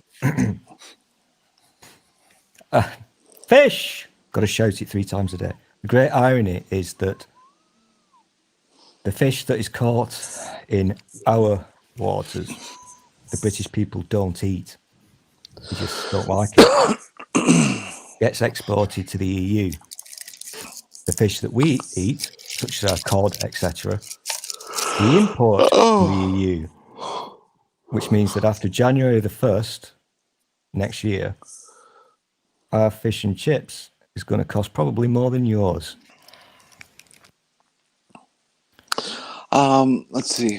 Fish One and of the chips things here, I always found really strange you're going was to pay that, $8 to $10 for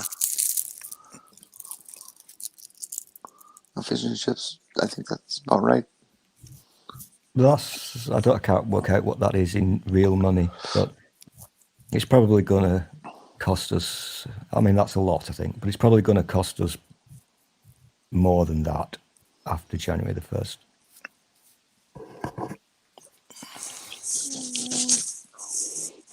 Yeah, I think about $8 sounds about right.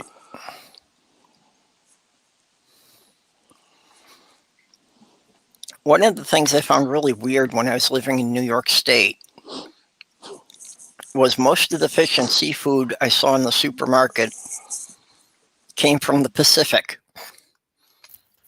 So how come when I was living on a state that is literally on the Atlantic Ocean, it was somehow cost effective for them to bring in fish from the opposite side of the continent?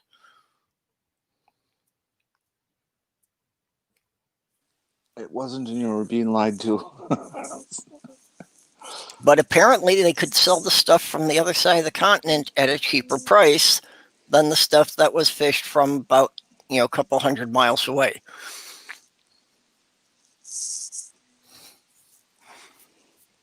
I can't tell you. You would think the transport costs on fresh food would make that prohibitive. Well, it's all a question of scale. Well, yes, most fish have scales. Oh, I'm sorry. I can't keep yawning. Stop yawning. That's okay. I just hope it isn't, from your furnace not working. No, that's not the problem. Okay, because that's an early sign of carbon monoxide poisoning. Mm-hmm. It's electric. So it won't be a problem. It's hard to die from monoxide and electric. Oh, yours doesn't have the accessory for the carbon monoxide emitter? No, we had that. We didn't want that option.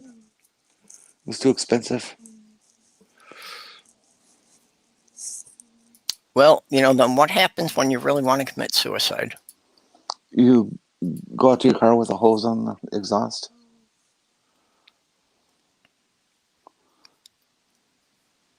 Yeah.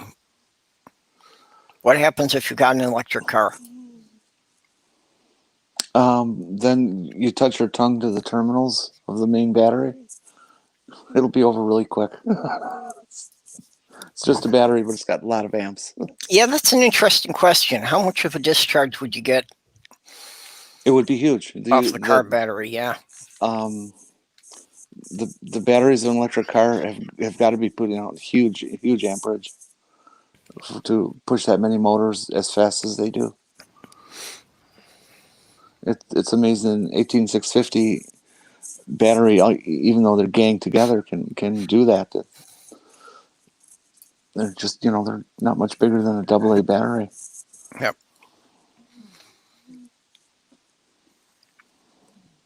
Two fish in a tank, one says to the other, how do you drive this thing?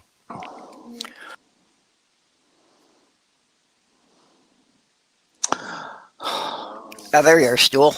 I had wondered if you'd popped out to get food. No. I was looking at pictures of food.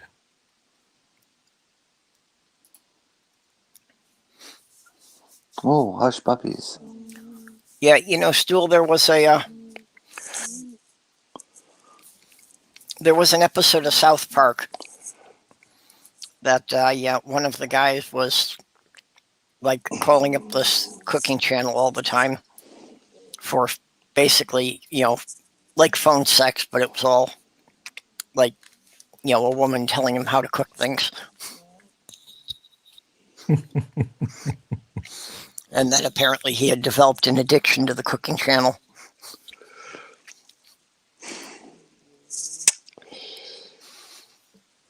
Sounds like where Stool could wind up. Yeah, I'd pay for that. Just an old lady talking about food. Yep. Especially if she could do it in Julia Child's voice, huh? I have no idea what that means. You don't know who Julia Child was? The French chef? No, she knows how to cook. What would she be doing over in England?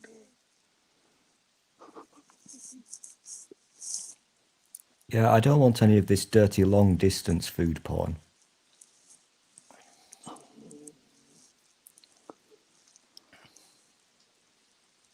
You know, Julia Child was a spy, don't you? No. She was. That's absolute legitimate information. That's not made up. You can do a search on it. You'll find it. They kind of left that out of the movie about her. I can't imagine why.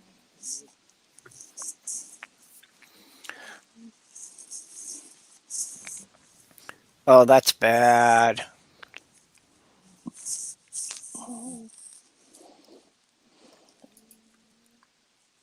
Oh, there we are.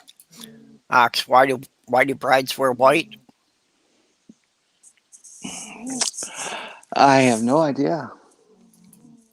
Because the dishwasher should match the fridge and the stove. Oh, you fucker. I hope you die, Ox. I'm gonna have to tell Sloth Girl that one. Oh, yeah, you'll score a lot of points. Do that right away.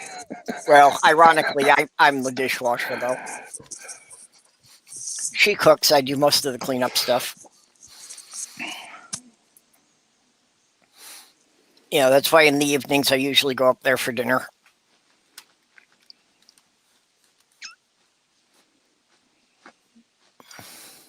I'm tired of seeing white wedding dresses. I don't think women should be bound to that tradition. It's just so stupid. Well, nobody's bound to it, but yeah, it is such a prominent tradition.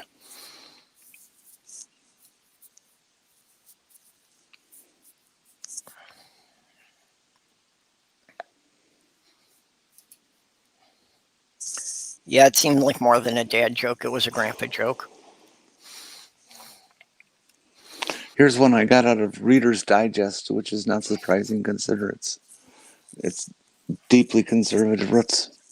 It was not a joke. It was just kind of a one-liner. The problem with women is if you give them an inch, they think they're a ruler. Of course, that was out of the early 70s. But it made me so mad I could never forget it.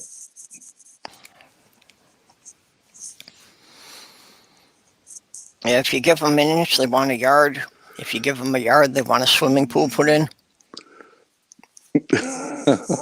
Yeah, keep digging.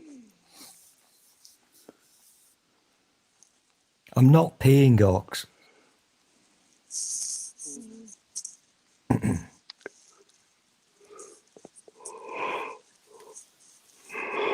Oh, you get. Oh. Yeah, Buck.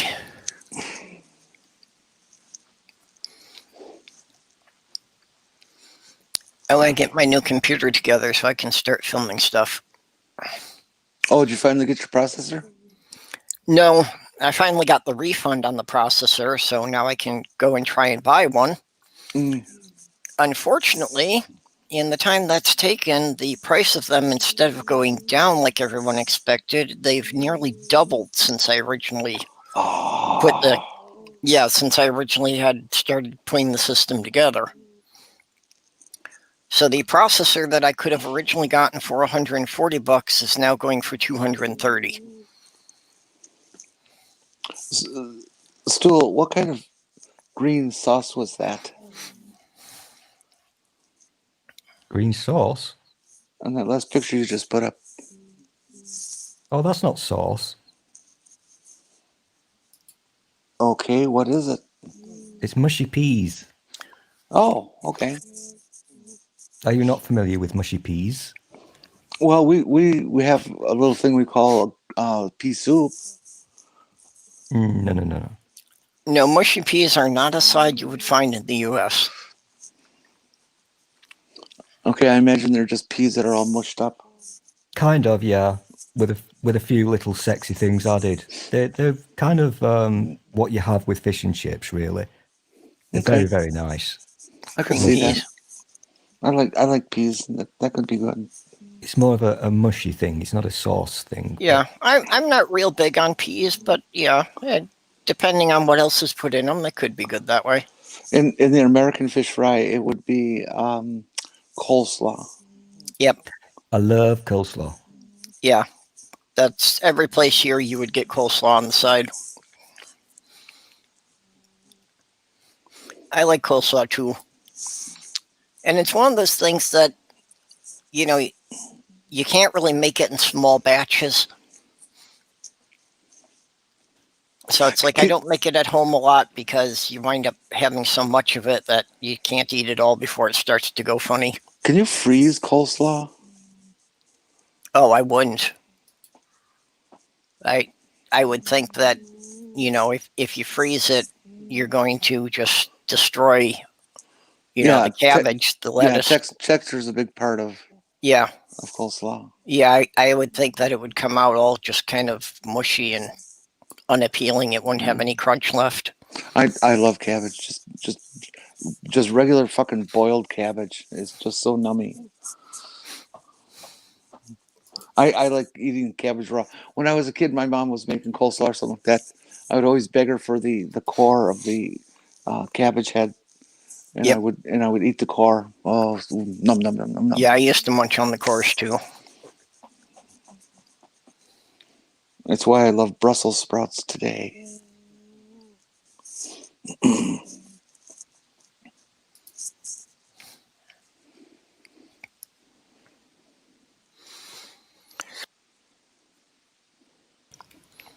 Brussels sprouts are good.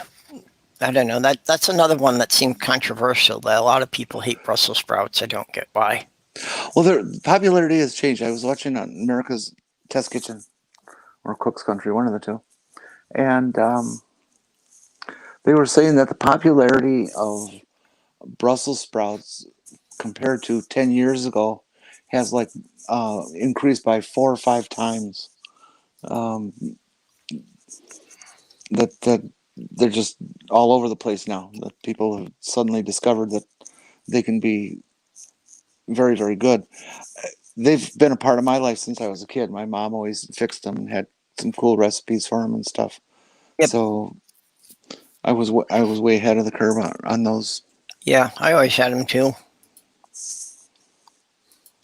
I must admit, though, I like them firm, like when you roast them or something like that with bacon or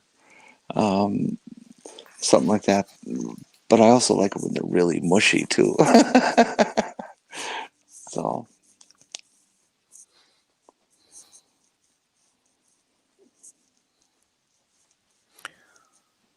So, Stool, your thing when you keep going out says bio break. Have you broken the bio yet? Yeah, I need to change that.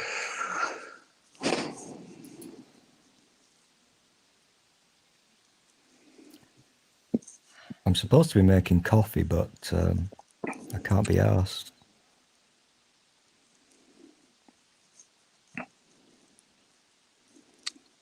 Even a Pizza Hut is 30 miles away from here.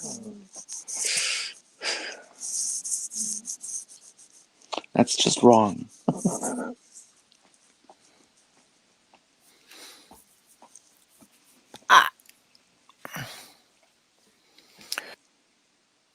La Crosse is a town of 60,000 people, plus the suburbs, I guess the legitimate suburbs around it.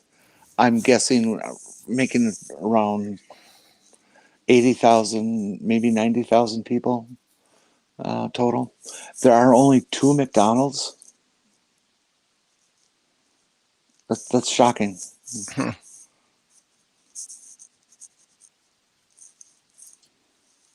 Yeah, I would have thought around there you'd have a lot more.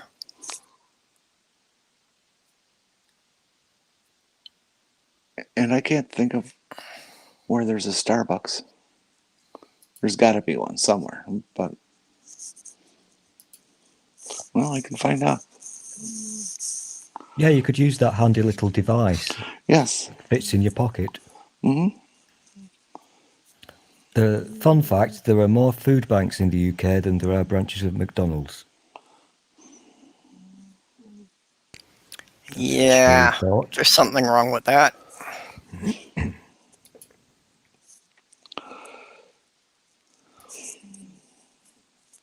And there's going to be a hell of a lot more after this. Oh my God, this there's horror. one Starbucks That's one too many. in La Crosse, 20 miles away. No, that's the one in Winona. Oh, and the one in, oh, there's two, well,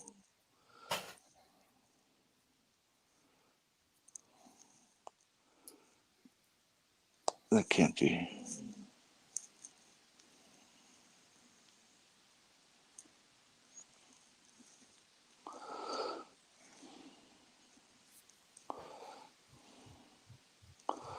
There's two Starbucks within. Unbelievable. There's two Starbucks within 2 blocks of each other. In the entire region that would be considered La Crosse and suburbs. Why are they 2 blocks away from each other? So fucking dumb. Because it's Starbucks. There's lots of other coffee shops. We actually have our own coffee shop and roaster here in Little Houston, Minnesota, and they do some pretty decent roasting. And then there's one Starbucks in Winona, Minnesota, and there appear to be 2 in Rochester, Minnesota. Very interesting.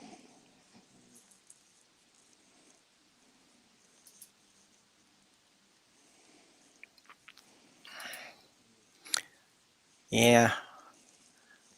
I don't get how Starbucks and things like that ever became so popular, but aside from the fact that I hate coffee, it's just like, who pays $4 for a cup of coffee?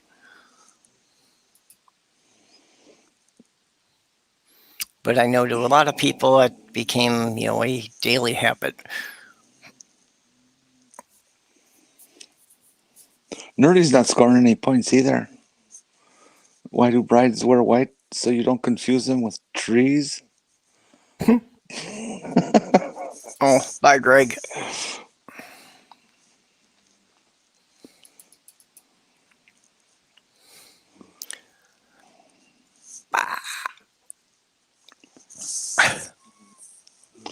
I was gonna make tuna casserole today.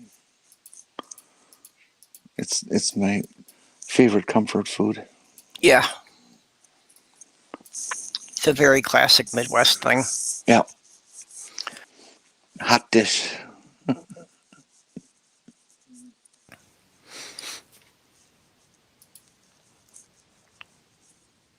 Oh.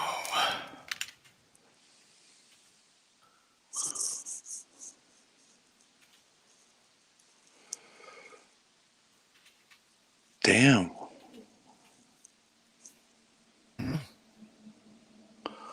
A black lab on TV just caught a fish. Just standing on the shore of a body of water, and it's staring into the water and just staring and staring and staring. Then makes a lunge out looked like about 5 feet, 6 feet from the shore. Comes up with this big ass trout. Damn. Well, bears do it.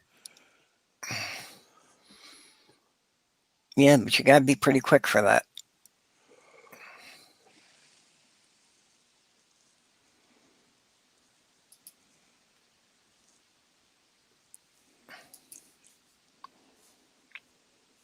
All right.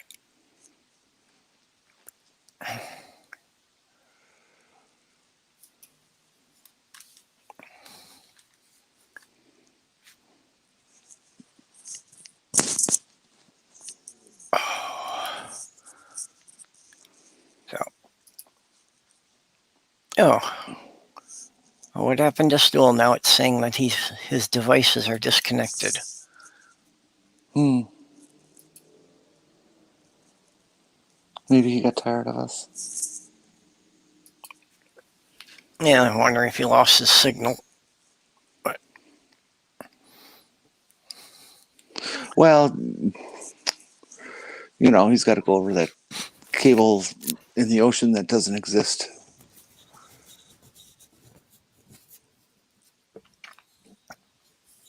yeah. Oh. There he is. Hey, Stool, you having some technical difficulty? Yeah, I broke everything. There we go. Oh, there you are. Okay. All we were seeing there for a while was a close-up of your muff. I know. I'm surprised your parents let you stay in your bedroom and play with the computer like this.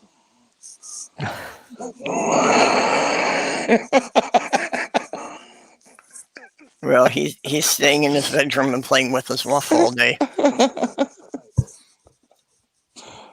Sorry, Stool, it was just too easy. It is a mighty muff.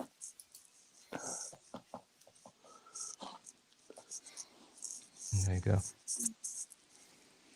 Oh. Yeah. It's one of those keywords that the FBI are listening out for. Muff. And fish.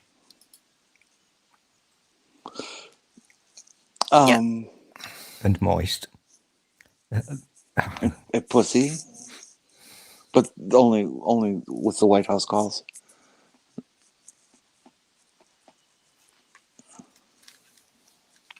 Well, they don't find May pussies because Trump grabbed them all.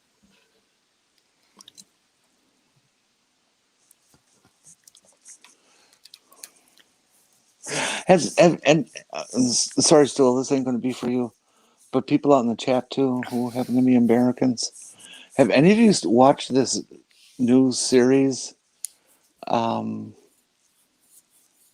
ABC called Big Sky? It's a David Lynch production. Who is the guy who did Twin Peaks and all that kind of stuff?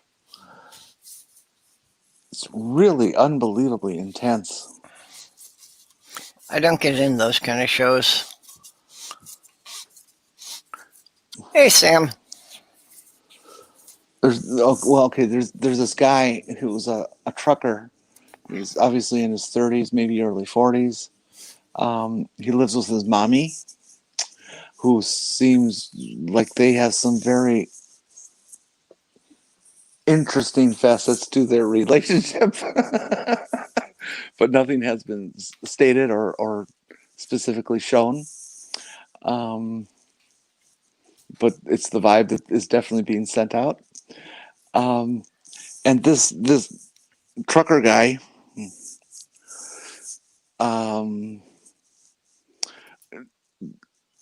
takes prostitutes from truck stops, and he's invested in this little network in Montana where they are doing human trafficking, and they're selling women for sex slaves and stuff like that. Ah. And there's a state patrol guy who's involved in it too. He's part of the bad guys. And the whole premise of the story is that this trucker guy made a mistake. They usually don't go after as the one guy, the state patrol guy put it, wholesome young family type girls, because they're the type that people come looking for. That they try to stick to, prostitutes and that sort of thing. Mm-hmm. And in the first episode, this guy is going out, with a private detective going out for the initial looking for these kids, and he says enough to this state patrol guy that the state patrol guy knows that this guy is onto them already, and that if he digs up a couple rocks that are nearby, he's going to find out about the whole network. And so they're just he's sitting in this guy's truck with him, just having this conversation. And when the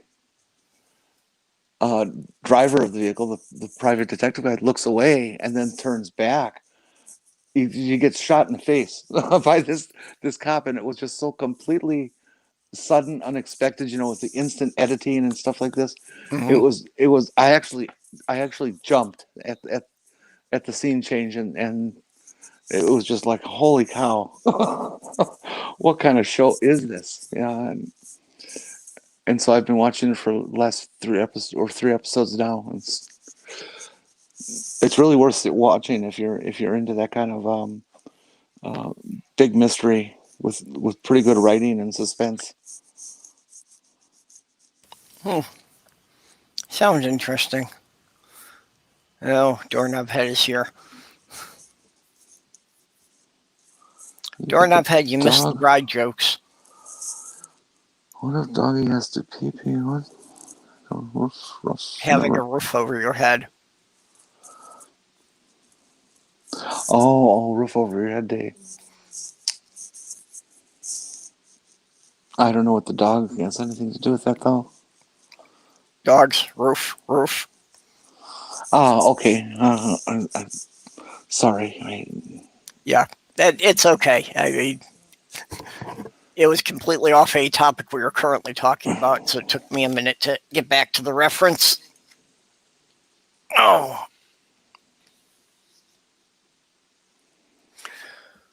Okay, well, we've been going over 2 hours. I was thinking about wrapping this up here so I can use the daylight to get some more work done on a project. I've got some pieces I need to paint. Well, then I suppose I could go make my tuna nuna, which is what we called it when we were kids, tuna nuna.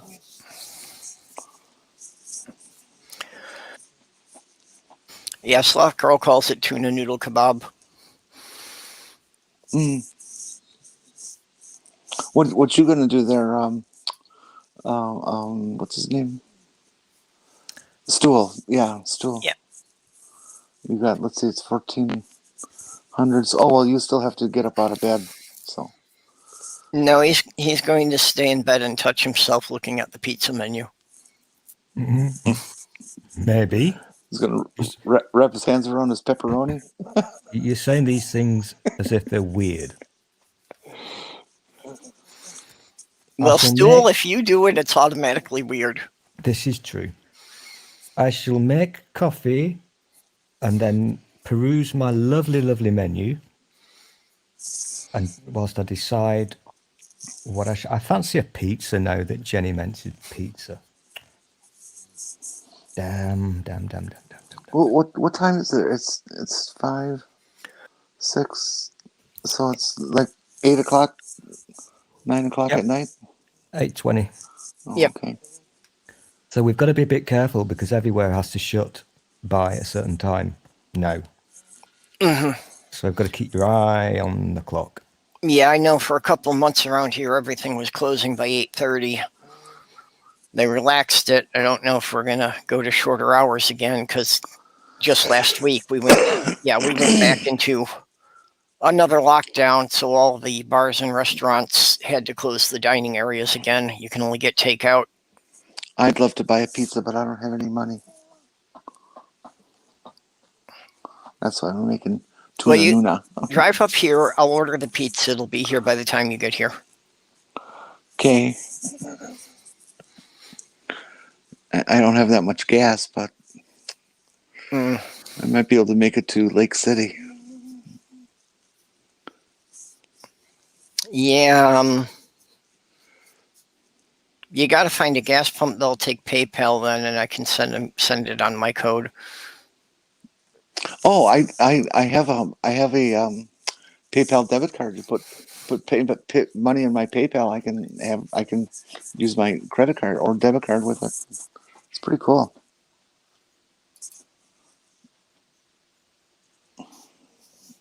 Okay, Doorknob, we thought you had lost your mind a long time ago.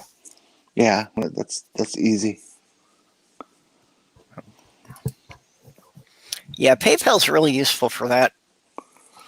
Transferring money around to people. Yeah, and my dear brother and sister-in-law, who are so kind to me with the phone bill, they won't open a PayPal account, so I have no way to send money to them. You know, it's like, Actually, you can. Somebody does not need to have a PayPal account for you to send money. oh really? You can, well, through PayPal, you can send money to an email address, and then the person receiving it just has to click on a link in that email and give it their bank routing number, and it will make a deposit into their account. Oh really? Yep. I was not aware of that. Yeah, I've used that. I used that for my brother because he never had a PayPal account. I see. I will do that then.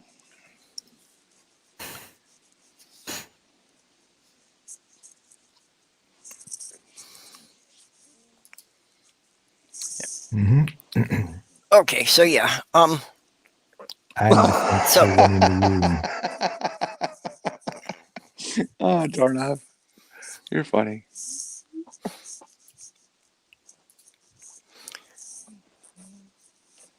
yeah, I thought Darnab had lost his mind when I first met him, actually, so yeah. Oh, have you ever had a mind, says the woman who's sitting in a teacup that's smoking. So, does anyone have anything interesting coming up? Anyone doing guest shots on other channels?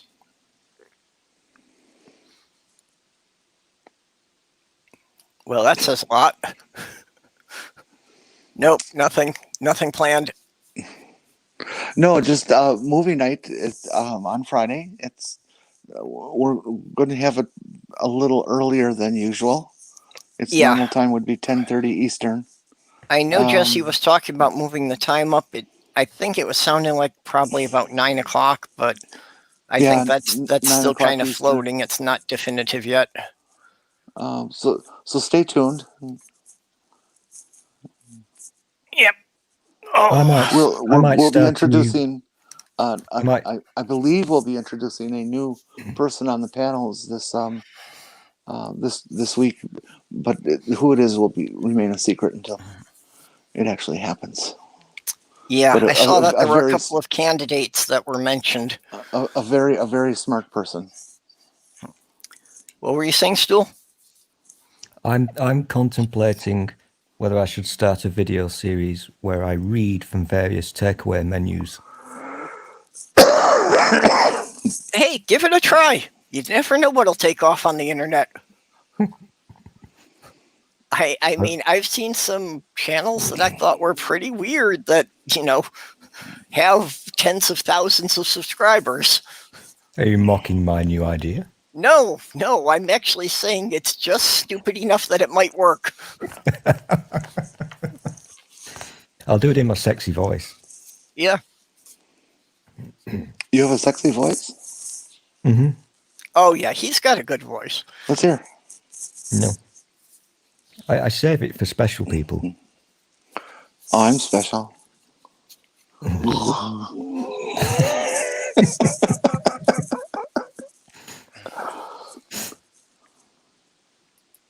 Oh, Nerdy says we have to start over, so rewind.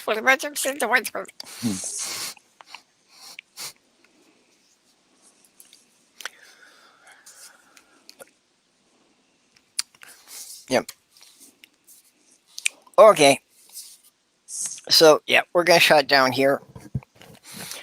Yeah, quiet week for me too. I don't have really anything happening online this week. Well, you got midnight tomorrow. Yep. Yeah, my regular midnight stream tomorrow.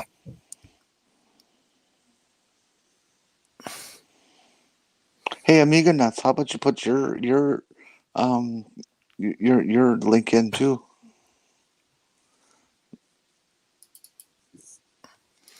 Yeah, I have to see about starting a merch place. I don't think anybody would actually buy the stuff, but Peter Gonna Go For It there actually did design a piece of artwork for me to put on a t-shirt. Well, As well as my different avatars. If I can sell 2 items, then anybody can. Yeah. Oh, by the way, my Christmas bundle has just become available on my store. Okay. Wait, The only where did you set up your store? Stream Elements. Okay, Stream Elements. I know there's a couple of them out there. I don't know, what the deals are with the different ones. Well, if you're familiar with Stream Elements,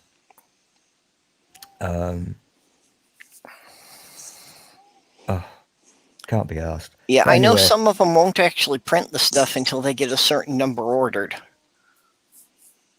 Stream Elements is a different thing, but part of the thing, if you've got an account, is you can set up a merch store, which I did and forgot about entirely until Ox and somebody else used it, which surprised me. And you actually get more money, a bigger cut than most other places. The only problem is, after looking into it, I'm not going to ever see any of the money that Ox and the other person spend, because you've got to have so much before you can withdraw it. And I've not reached the amount yet. Yeah, I've been like that too. I did actually get a payout from Patreon on the 1st. I got 50 cents.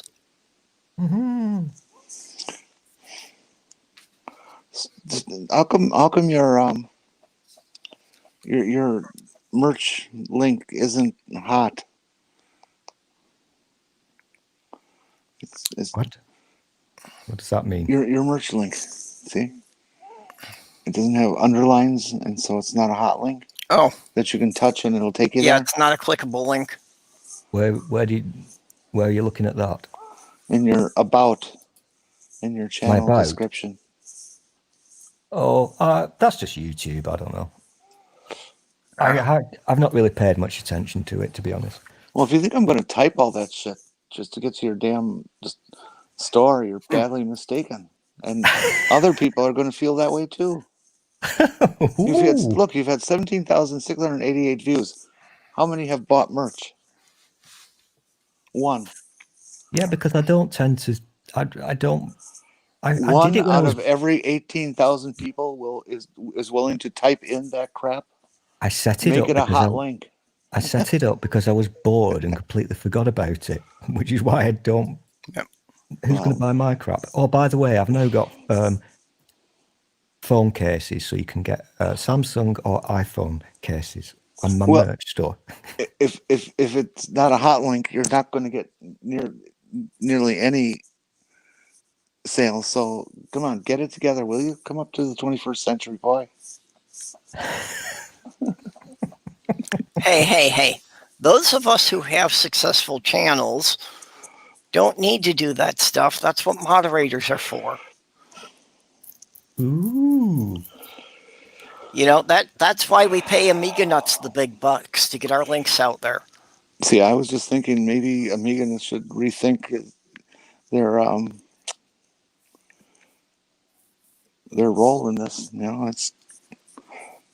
Hey, Amiga Nuts is like an intern. We don't actually pay them. They just get to bask in our fame. Yeah, that's profitable.